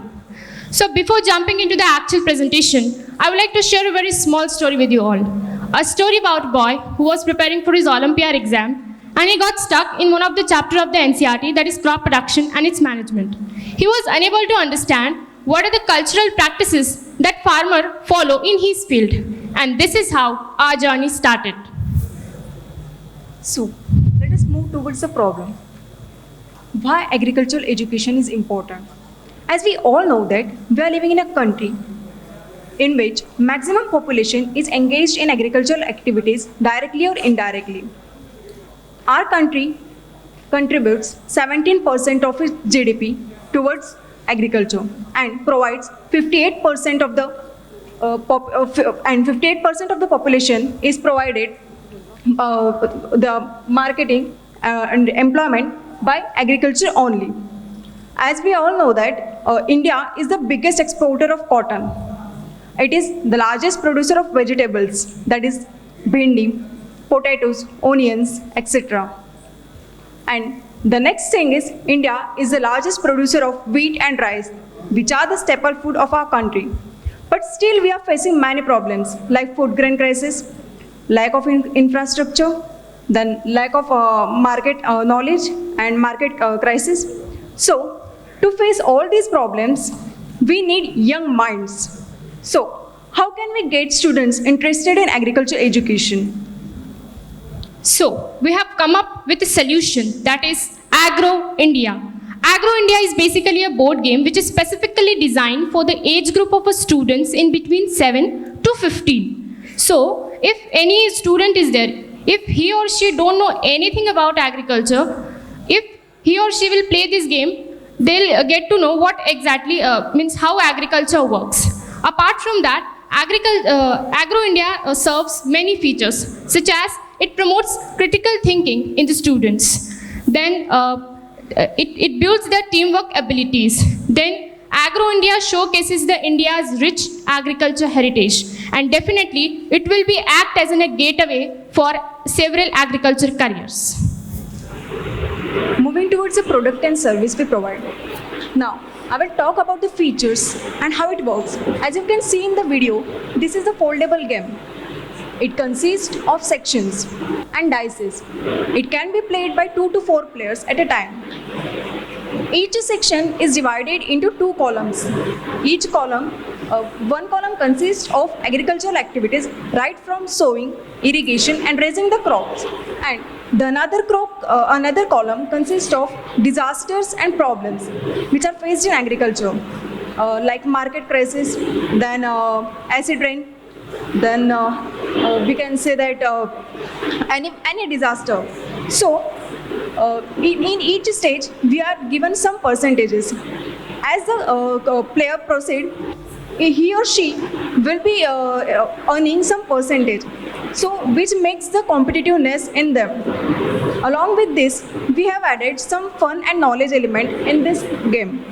The fun element is we had given one lifeline for them, and the knowledge element is we provided information cards in this game, which will give them extra additional information or extra knowledge about agriculture, like MSP, that is minimum support price, then Fasal Bima Yojana. Also, there are many schemes of NABARDs which we are unknown about.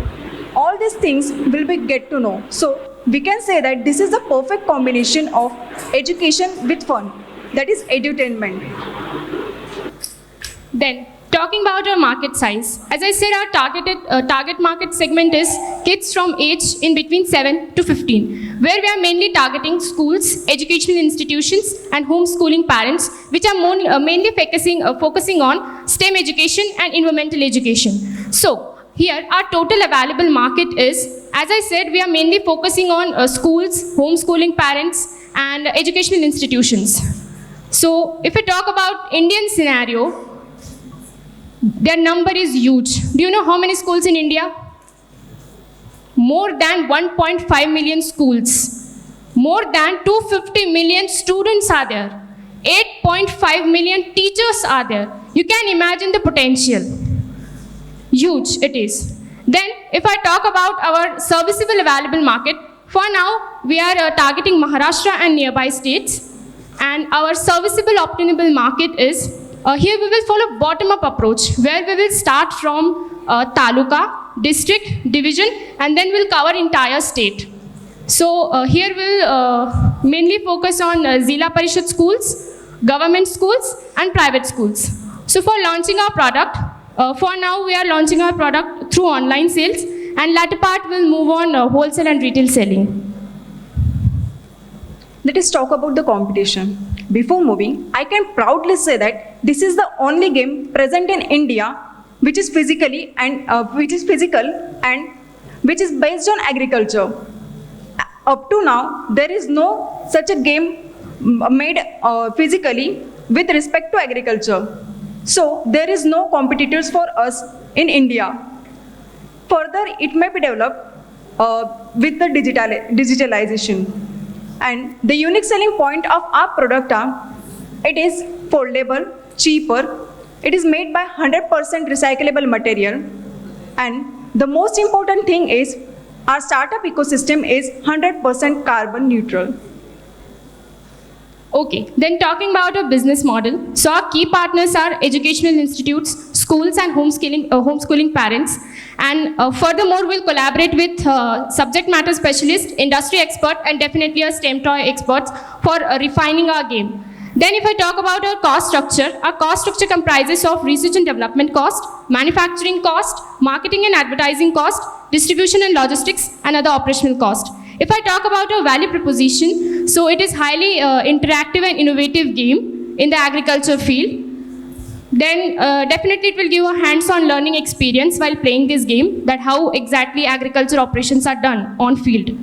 Then if I talk about like how we will generate our revenue, we'll generate our revenue through direct sales. So mainly we'll go for online and offline sales and physical stores. Then we'll form some educational partnerships with educational institutions and schools. And then we'll go for conducting several workshops and events. Now, moving towards the achievements and milestones. As the idea came to our mind, we make 4 prototypes of this game till now. And the latest one is the one which we had shown you earlier. And talking about the achievement, then the achievement is that we won the national level toy development competition, Toykathon 2022.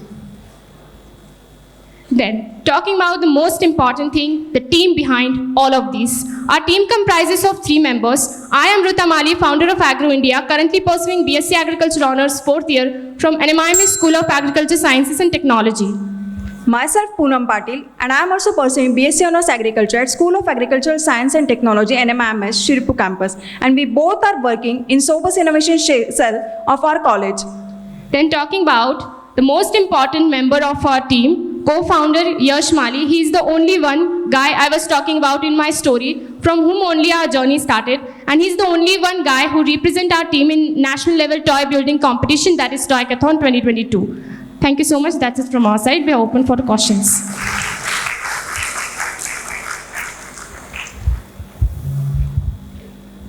Yeah, I'm wondering, in the age where everybody's going digital, do you really want to be producing a board game? Can you find a version of this that might be easier to sell, sell much cheaper, and even less carbon footprint than what you are proposing, and find some clever way to get people to play the game online, and maybe even compete with each other and play remotely with people in other locations and so on. So I'm wondering if a different approach might achieve your goal, which is, increasing awareness.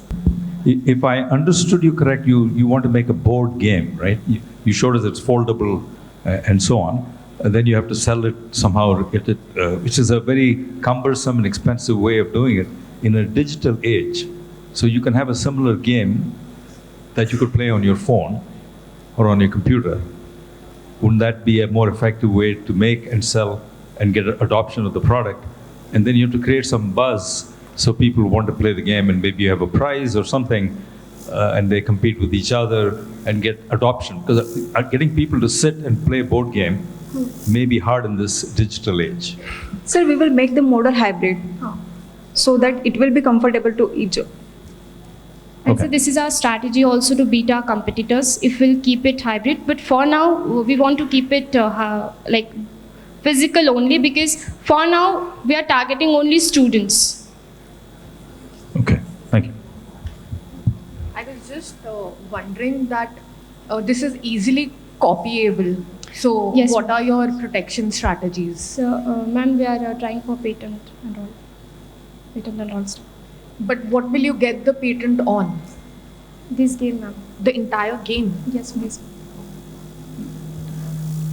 Yeah, board games are actually popular. So I mean, there's an increase, especially. But I don't know about that age group. But I know they're popular. What's the Battle of Catan? Or there's tons of board games that are becoming more popular.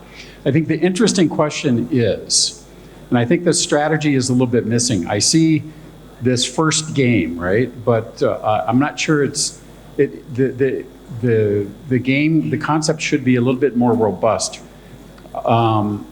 Data changes, information changes, and you don't have ownership of the information. You're curating the information that you're going to put inside the games.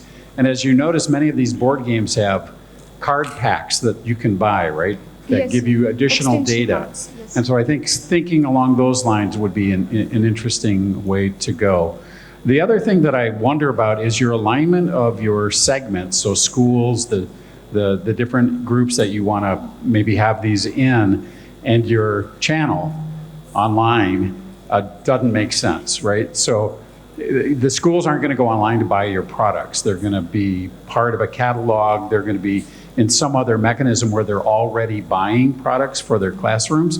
You might want to think about looking at those types of channels to find a better way to distribute and get your products in front of schools. I think online is not going to help you at all. So I would look a little bit about how do schools buy products for their classrooms.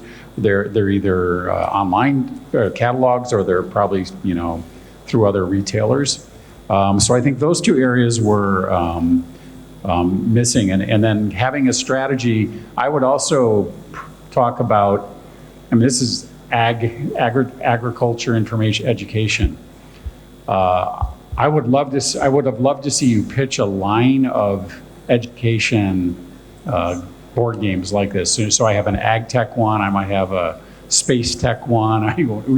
Things that are interesting for these students to start to learn about and gain as your kind of the vision of your school. So those are some comments I have. Yeah. Hello everyone. This is Vinit Kumar from Team Polyfueler. Basically, we have developed an integrated automatic machine which convert waste plastic into fuels.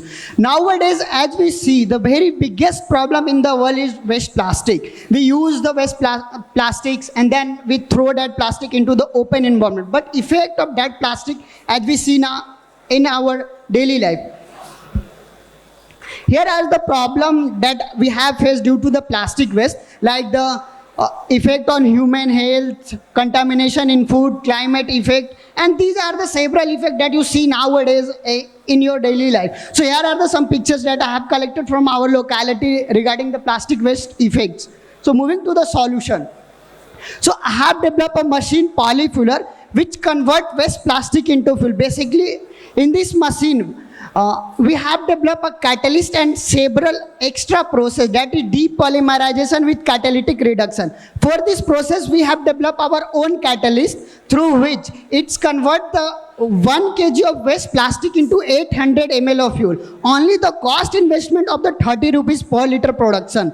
It has the zero waste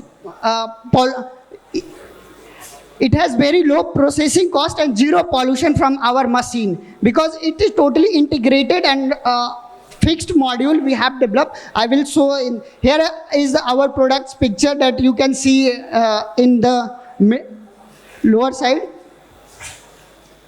These are the products that we got from our machine, like petrol or BS6 grade. We have tested our fuel from IIP Dehradun. We have gotten certificates from there regarding this fuel. Diesel, which have high calorific value as a normal fuel. Charcoal, LPG, as wax, lubricant. This is a distillation process where we got this type of products, and that should be used in as a normal fuel in a vehicle or as an industrial fuel. Basically, we have demonstrated our project to the PMO secretaries and the PMO's team, and we have also visited to ministries, and we have gotten appreciation from there. And after the converting waste into the fuel, we got some assays, and that assays we use for the making fireproof bricks and tiles. So this is a totally sustainable and unique project where we use all type of waste coming from the waste plastic. So this is our prototype video that we have developed. So process you can identify here.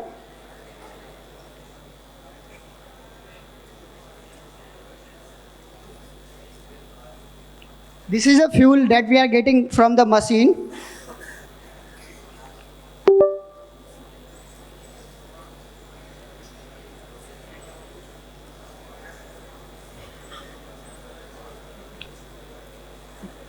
This machine is totally developed by our team at our home. So this is a prototype based. These are the testing. You can see the flames of LPG burnings.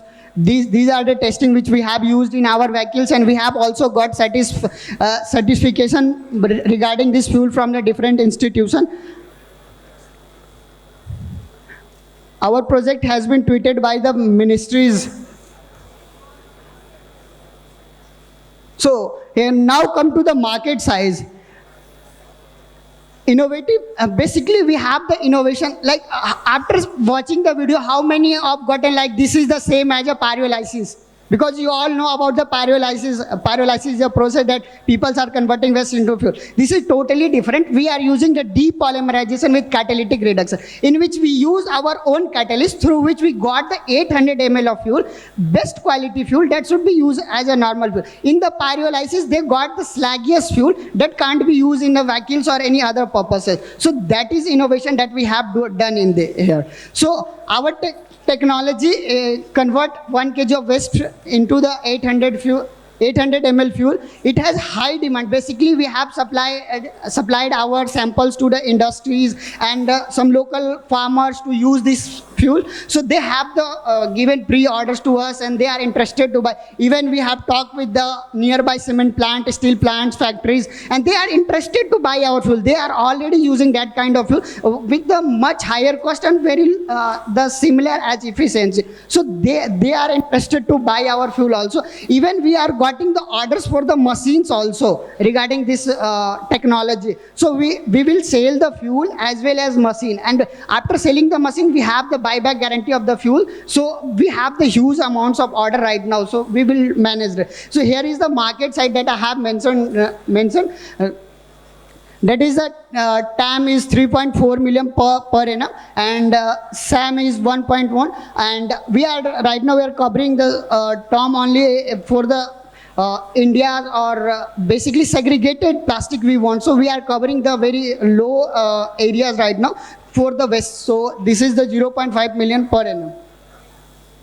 These are our unique proposition that has been satisfied by the different institutions, CSIR and IIP Dehradun, regarding it has high burning capacity, basically less pollutive comes from the sulfur. Basically the sulfur contamination in our fuel is very low.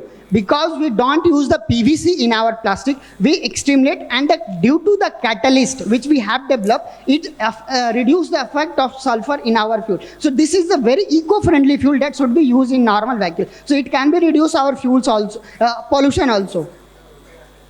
High mileage, it have the very best grading regarding the BS4 grading. So it could be also increase the mileage efficiency of the vehicle. Industry demand can be used in transportation vehicles. We have collaborated with some transportation company regarding nearby district. They are interested to buy our fuels for the dumpers or some big vehicles. Okay, this is our business canvas. Basically, right now we are purchasing our plastics from the Nagar Parishad, Nagar Nigam and NGOs. And you after converting that plastic into fuel, with they sell that fuel to the Nagar Parishad and Nagar Nigam. They use that fuel for the vehicle regarding Gaadi Wala Aaya, Ghar Se Kachra Nikal. And they are interested. They sold their plastic to us at 6 rupees per kg we buy. And after that we sold our fuel to them at 70 rupees per liter, and they are using it. So they are interested. We have the industry is also interested. We have given the samples to them and they are interested to buy. Here is our go-to market plan regarding we will just want to introduce this as an industrial fuel where industries have the demand, and then after we will collaborate with the nearest filling station. So where we will supply our fuel and they will supply to the nearest farmers and all using peoples. So here is our future plan. I want to develop a mobile polyfiller. Basically, this is right now the problem is to collect the waste plastic from the different places that we need. So we will develop this kind of machine which go to the different places and collect the plastic directly and directly convert into the fuel and store that inside this, and that should be supplied to the area. So we are working on this along with IIT Patna, and we have got an incubation for this project there, and we are working over.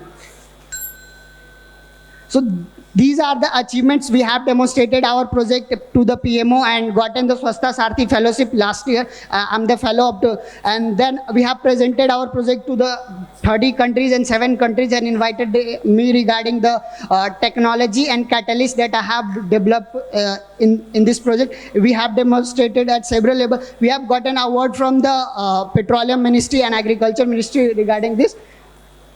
So this all from here is my team. I'm Vinit Kumar and my co-founder is Manish Bibu, and I'm the SSF fellow last year 2022, and our mentor is M.N. Mishra, assistant professor, and Pankaj Kumar Singh, research scholar IIT Mandi. They have helped me to develop the catalyst, and now I'm open for the questions.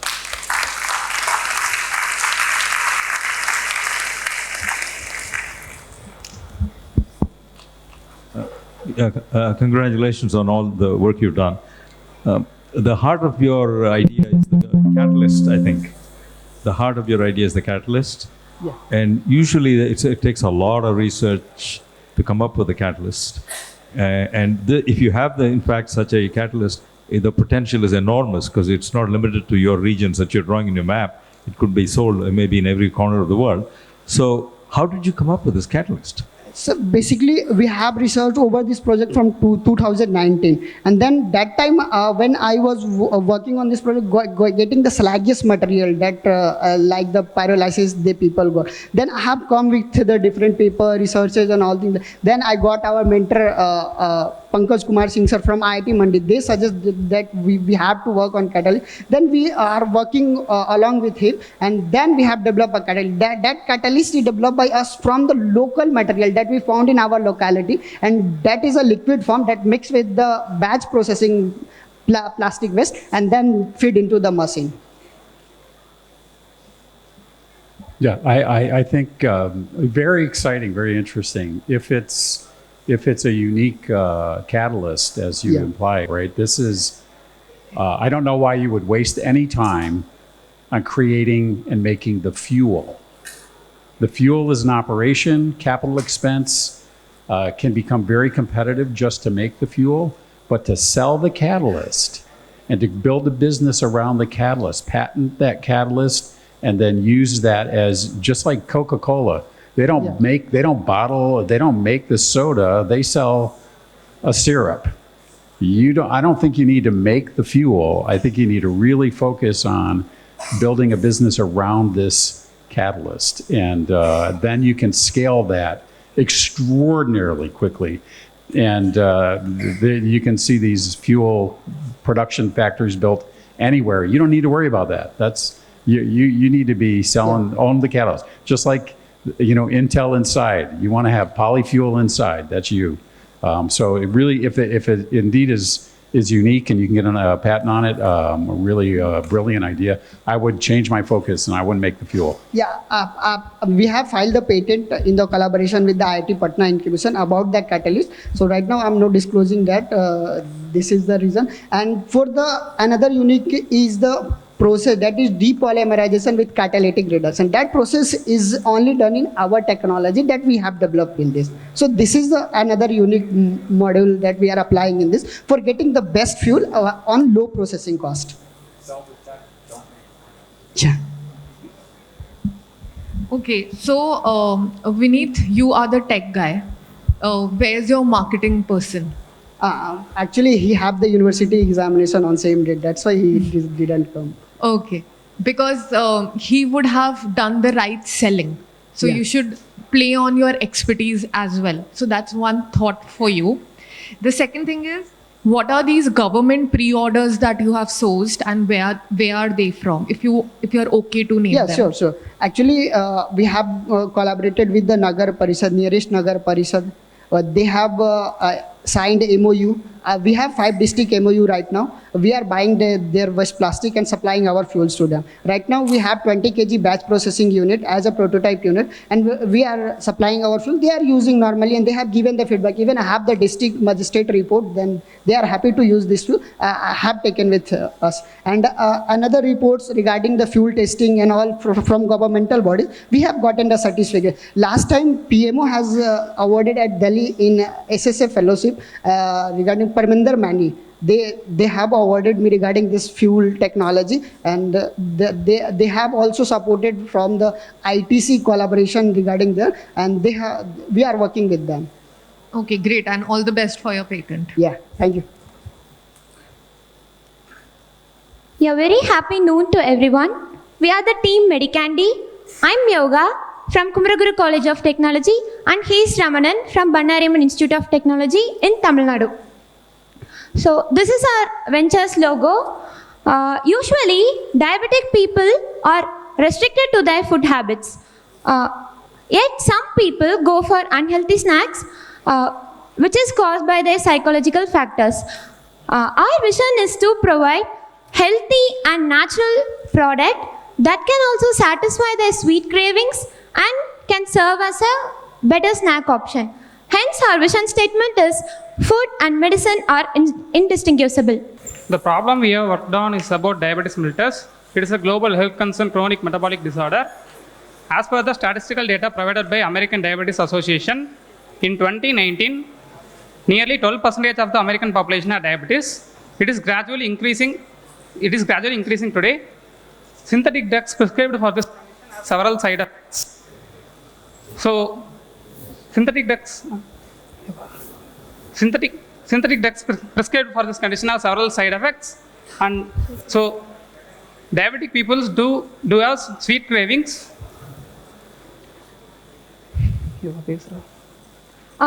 Since diabetic people do have sweet cravings due to various reasons such as fluctuations in blood glucose level and due to some psychological factors. Who doesn't like sweets, right? Nowadays, even small age children are getting diabetes due to the junk food habits in this modern lifestyle. Our solution is to provide a convenient anti-diabetic food in form of gummies, candies, and cookies, which can able to satisfy the sugar cravings of the diabetic person. It has a proof that it has anti-hyperlipidemic, anti-diabetic, and antioxidant properties.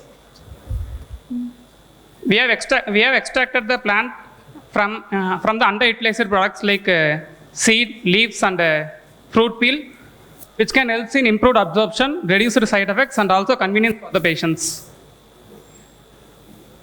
Our target users are both diabetic and non-diabetic persons who wants to maintain their spikes in their blood sugar level. Technically, our product helps in inhibiting the enzymes that break down carbohydrates, which can increase the blood sugar level. The main feature of our product is to satisfy the sweet cravings of the diabetic persons as a good snack. This is the example image of a similar to our product, which is already existing in market, but it is used as a sweet gummies for children. We have taken a survey regarding customer acceptance and market size analysis. From this, the results are as TAM, nearly 35 million people in a state, for example Tamil Nadu, are targeted to be the users. SAM, 3/4 of the people in a city can be reached and benefited. This is a short-term analysis. For SAM, for SOM, that is serviceable available market, out of 100 people, 80 people can be the target customers in the short term. In the long term process, we could provide service to the entire country. That is 1.42 billion people in the country. There is 20% population affected by diabetes. From the results of this survey, it is sure that diabetic people have likely to have most sweet cravings. According to our survey, nearly 78% of people have accepted our product, and most preferred by the people are gummies, cookies as a medicinal prop. So this is the according to us, direct competitors of us are diabetes gummies producer, which is already existing in the market. But the thing is, this is too expensive. For 30 gummies for a monthly pack, it is around 750 rupees, which cannot be affordable to wide ranges of people. Yet it is clinically proven as a diabetes management product. Our indirect competitors are diabetes care supplement producers, diabetes care herbal tea producer, and other cookies producer, which is available in the market for diabetes care. Our product can be affordable to wide range of people. We are using the underutilized part of the plant, which is going to be healthy and tasty using the natural sweeteners. And our product's cost would be around, for candies, it will be around, for 30 gummies, the production cost is rupees 45.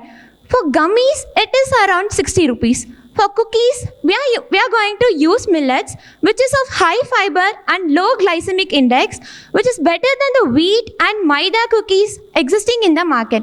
So it will be around 90 rupees, the production cost. These images show the process flow of our product. We used seeds for our prototype model. We are also planning to use leaves and also the fruit peel, not the fruit, because fruit can be consumed directly. The fruit peel and leaf and also the seeds can be used. We used seeds for the oxalate extraction. Then we prepared the extract. Then we added sweeteners and we prepared the gummies. These are the images of gummies. Then we tested it for sensory analysis. From that, we could conclude that the taste of the gummies were similar to the gummies and jellies in the market. Then it was a pleasant smell, and appearance-wise, it is like translucent and no colors were added. Artificial and natural colors, no colors were added and no preservatives. Then Taste-wise, it was good. This is the business model canvas of our venture. Our key partners are mainly farmers who are the suppliers of sweetener and parts of the plant. We encourage using underutilized product, and the distributors of the product are also the key partners. Our key resources are since we are using seed fruit peel, we can dry it and store. Hence, the extract can be brought from it, and throughout the year, we ensure the production and for the consistent supply. Then sweetening agent should be of good quality with zero sugar, zero calories, since we are using it for diabetes. Our key activities are choosing the best quality product for the people. Our value proposition includes the pain relievers and gains that are fulfilling sweet cravings, providing a healthy snack for all the diabetic people, and also the people who wants to control their spikes in blood sugar level. It can be included as a part of balanced diet where sweet plays a major role. And customer relationship, we ensure guaranteeing and branding the product by accessibility and convenience assurance. Then channels by which we can connect with our customers or by direct sales, which are the most important thing in our first step of the startup. Then online platforms like e-commerce website. Then we have segmented our customers into diabetic and non-diabetic who wants to control their spike in their blood sugar level. Then cost structure, as I already mentioned, it is affordable to wide range of people. Then the most expensive material is the only natural sweeteners in it. Then low cost structure than the competitor. Revenue streams by which the company can be benefited are sales of the medicinal gummies or cookies or candies. Then we are using the underutilized product. So it drastically reduced the capital cost where other biotech food companies face difficulties. We are the team Medicandy. This is our first stage. So this is going to be our achievement of our first step. We thank our guides and our institution for providing facilities to do this in the research phase. And we also thank Gitam University for giving this opportunity to meet the brightest minds of the nation and also share our ideas and refining our ideas. Thank you.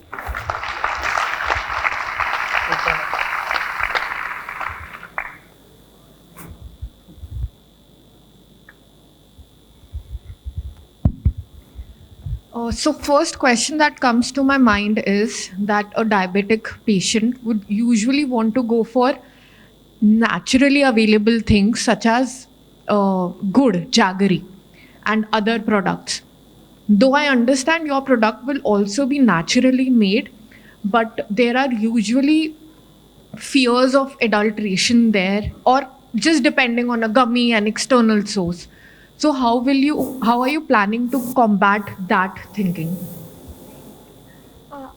Ma'am, we can ensure the customers by food safety testings, by which we ensure that no preservatives or adulterants. Since we are using 100% vegan part of the plant, which is 100% vegan, then a sweetener jaggery cannot be used, ma'am, because it contains sugar, a lot of sugar in it, which obviously increase the glucose level. And my second question is with respect to the price, that if I understand that you found that right market gap. So what is it that is stopping other players to enter this market? Why? Because there are gummies for hair, skin, multivitamin. So why is this area niche? What is that thing that is stopping players to enter it with that low cost? What are you doing differently? Do you want me to rephrase the question? What I'm trying to ask you is that what are you doing differently that you are giving everything that the other players are giving and still your market cost is low, and why can't the competitors enter into that low cost area?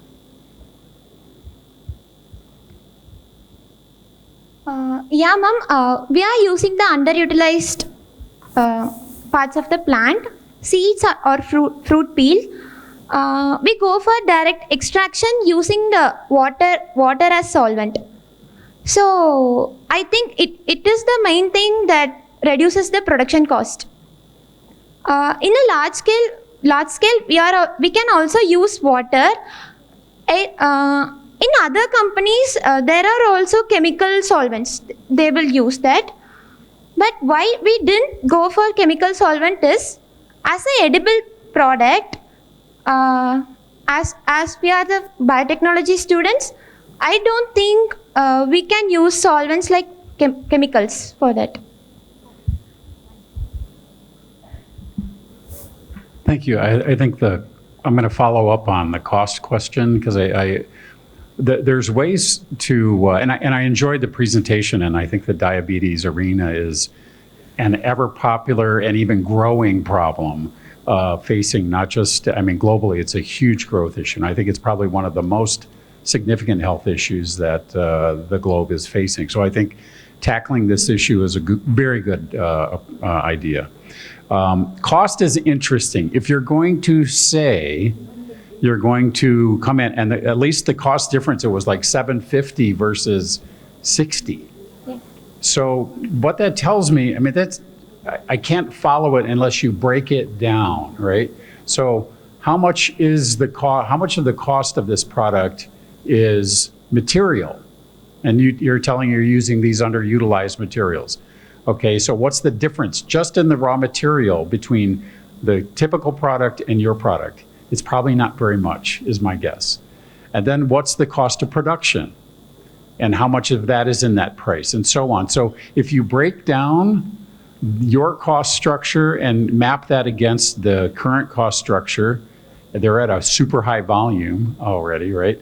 Then that can help us understand how you're getting to this mostly not believable cost difference, right? I think that's the problem that I feel. So if you can figure out a way to break down and show what's the current model, how does it work, and why does it cost this much?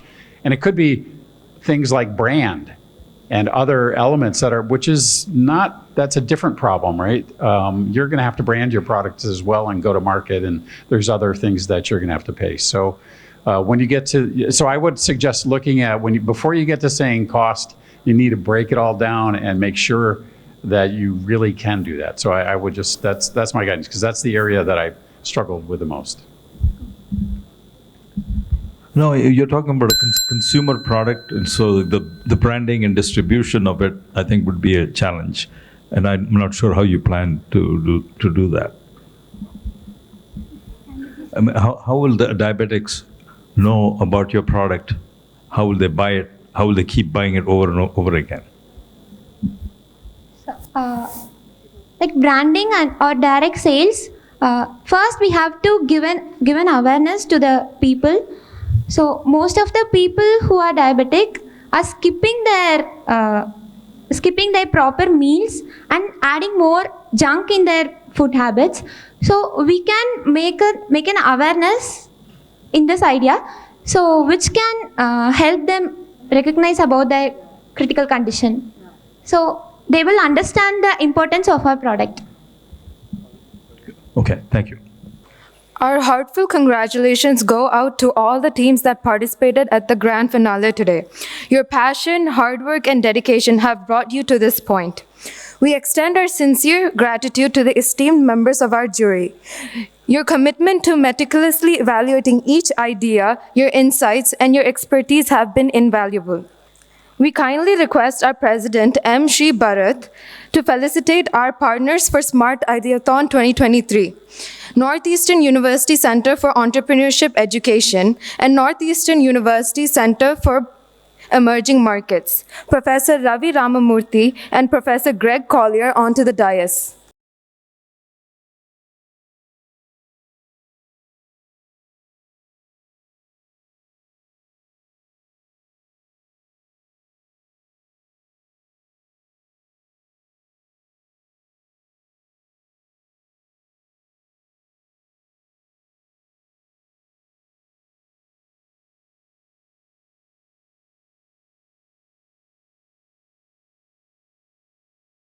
So now that you've seen SmartIDEAthon pitches, I would like to announce that what do the winners get? So the winning team gets a cash prize of 2 lakhs rupees, a fully sponsored trip to Boston, US for 2 weeks, both the founder and co-founder.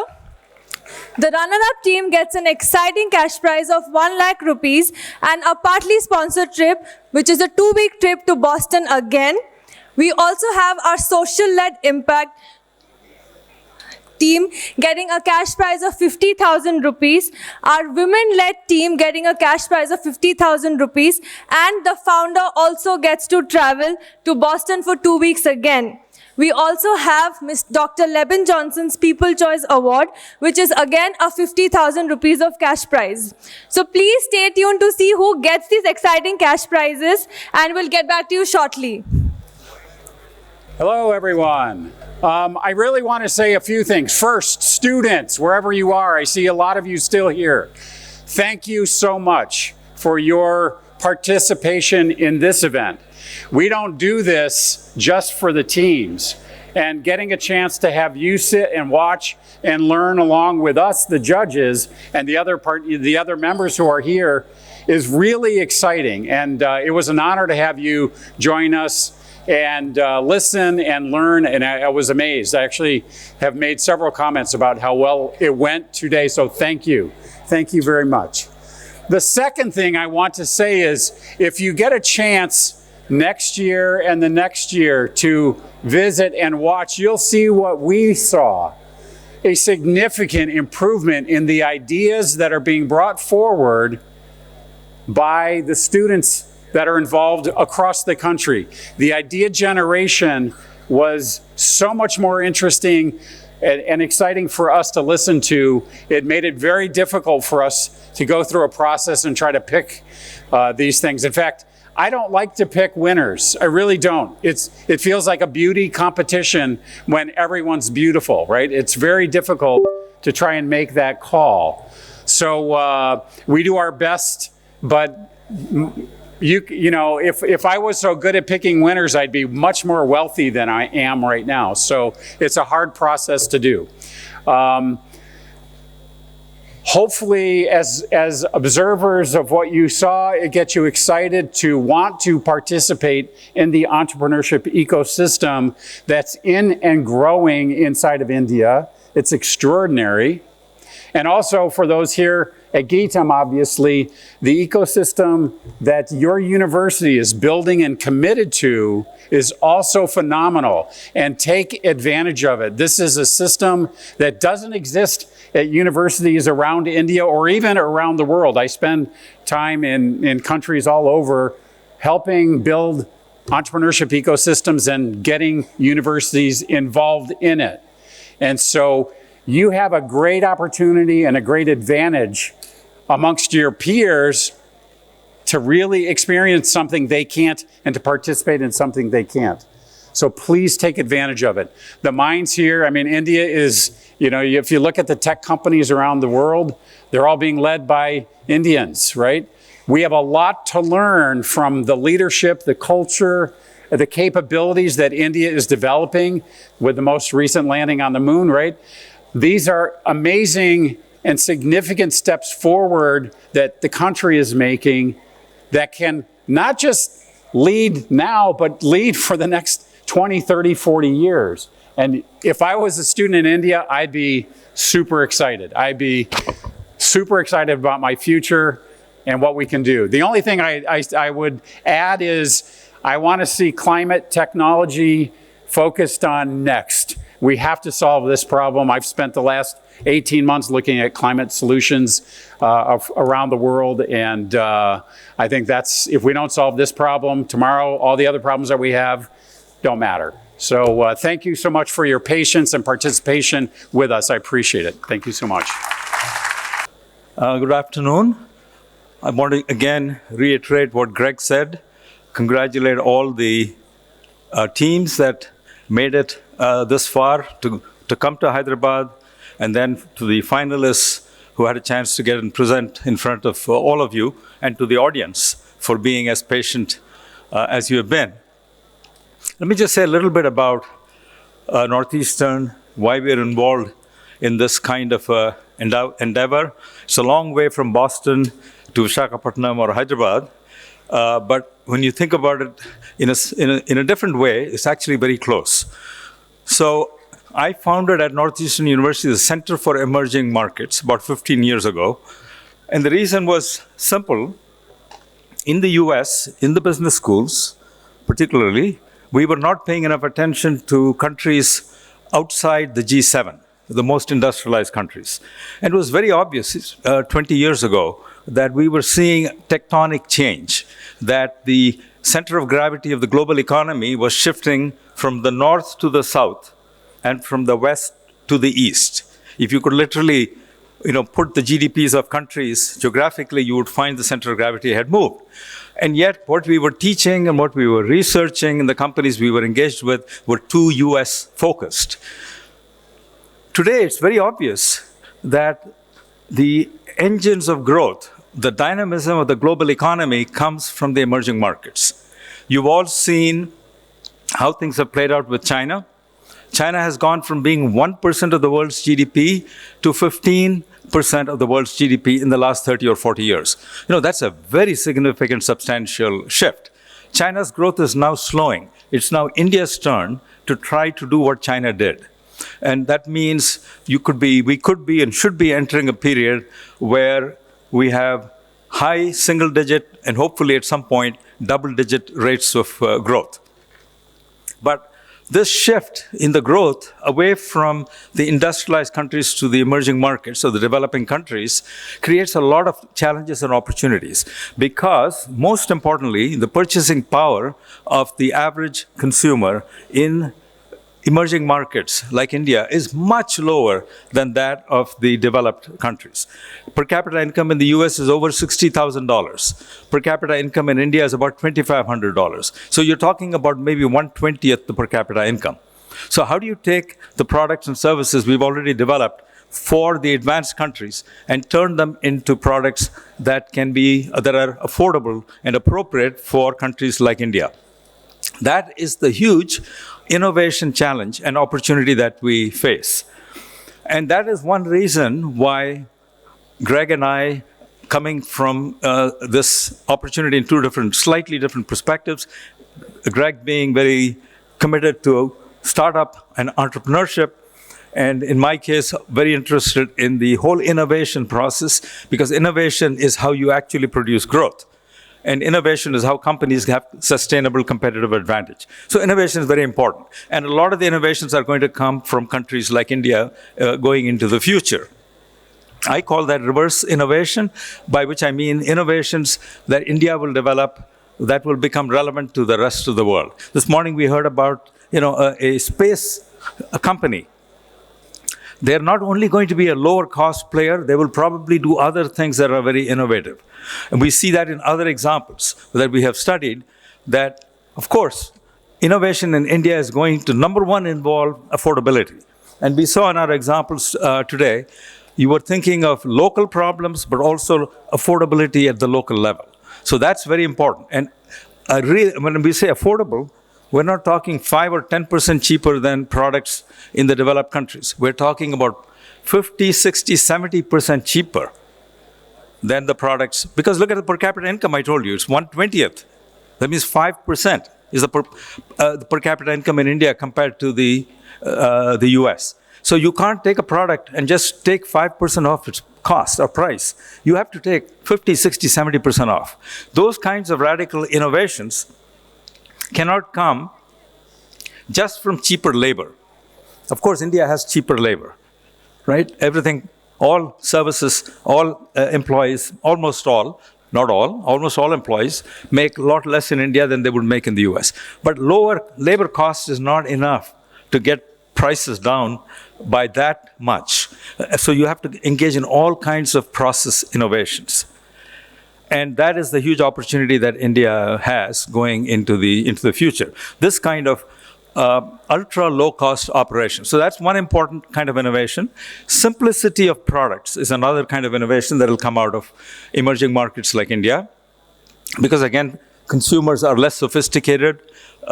People who use products are less sophisticated. The supply of technical talent is limited, so you have to find ways to make products simpler, so cheaper and simpler. And the third driver of innovation in countries like India is going to be leapfrogging. Whenever you can leapfrog, you can always leapfrog, but whenever you can, you should. And when you do leapfrog, you get to the frontier of your industry overnight. So the best example is what we did with telephony. We went from having no telephone. For most of Indians, the first telephone was a cell phone. But as working and living in the US for many years, I had a landline for a long time before I ever got a cell phone. And the cell phone for me was a very expensive product, even in the US. But the cell phones sold in India and China and so on, they were based on a completely different business model. So once you've created that platform of the mobile phone in the hands of close to 1 billion people in India or another 1 billion people in China, all the innovations that build on that platform, countries like India and China have an advantage over the industrialized countries, because the industrialized countries are held back by the legacy technologies that are already widely used in those countries. So think about e-payments, right? India is much more sophisticated. I still use cash. I use credit cards when I'm in the US. But when I'm come here, I feel like I'm coming from an underdeveloped country. Right? I'm still using some old habits. So the leapfrogging can happen in so many areas. It can happen in renewable energy. It can happen in electric vehicles. It can happen in banking. It can happen in health. It can happen with education. Name it. Every industry has potential to be radically reinvented by countries like India. And so the resulting innovations are going to be of interest not only to India, and this is a very important thing I hope you'll keep in mind, and that is, when you innovate for India, you are maybe innovating for not just 1 billion people, but 4 or 5 billion people. And in some cases, it might even be innovations that is relevant to the affluent 2 billion people on the planet. So that is the prospect, that's the promise, that is the opportunity before all of you. And that is the reason why we at Northeastern University want to be engaged with this kind of initiative, which is encouraging young people across the country. It's not just limited to Geetam, it's not just limited to one state, but really we've seen here today presentations coming from students from all over India. And I think that's just wonderful. So we're very happy to be part of this. And I look forward to, we've heard some terrific ideas today, but I look forward to the day when there will be, one of these ideas will turn into a real big hit. And then we can all take great pride and satisfaction that it started here through the SmartIDEAthon a couple of years back. Thank you very much. Now we will be playing a video in the loving memory of the first BDC director, Dr. Leben Johnson.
And now, the moment has come, something we've all been waiting for. We'll be announcing the winners of all categories. The first category is the Dr. Leben Johnson People's Choice Award. Now I request our president, M. Shri Bharat sir, to kindly come on stage and present the award. So the Dr. Leben Johnson People's Choice Award by popular vote goes to Medicandy. Give it up for them, guys.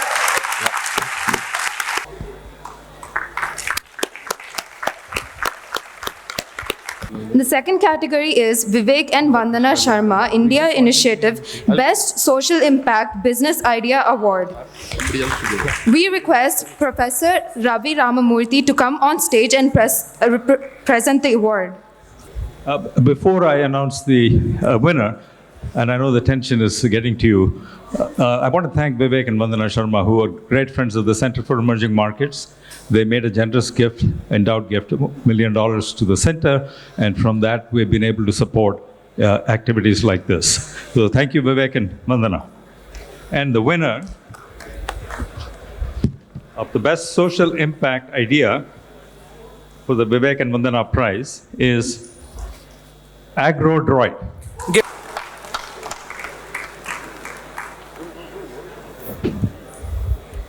The third category award is Vivek and Vandana Sharma India Initiative Best Women-Led Entrepreneurship Idea. We also request Professor Ravi Ramamurthy sir to present this award too. Okay, the Vivek and Vandana Sharma Award for Best Women-Led Entrepreneurship Idea goes to COACT. Give it up for them, guys.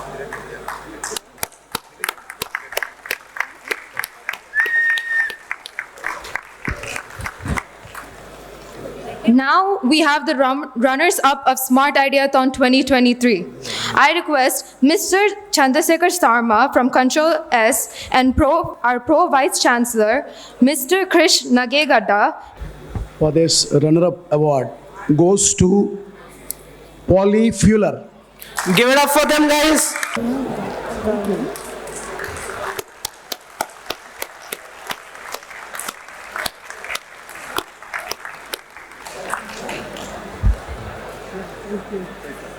We now request all of the jury to join us on the stage. We also request Dr. Shantana Tautam, CIO Telangana Government, and Dr. Surabhi Gupta to also join us to announce the finalists. Guys, this is the final award. Any guesses for this one? Before I make the final announcement of the grand prize winner, all of the teams and all of you, and I think, I'm going to steal some words that I heard just a moment ago, but don't stop here, right? Don't stop here. You win an award, it's amazing, but that's not what it's about. It's about making that product and going to market and solving these really interesting problems that you all identified. So please, don't stop here. Keep making those things. So please build your product. All right. Oh, I get the hands. All right. SmartIDEAthon winner 2023, New Rup Tech. Give a huge round of applause for them, guys.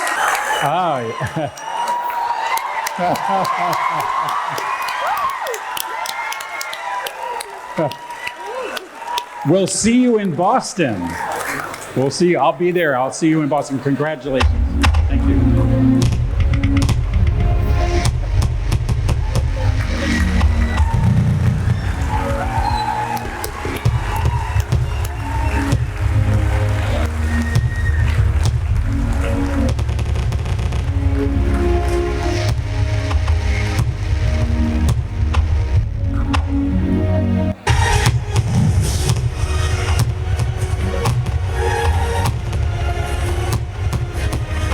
Good afternoon, everyone.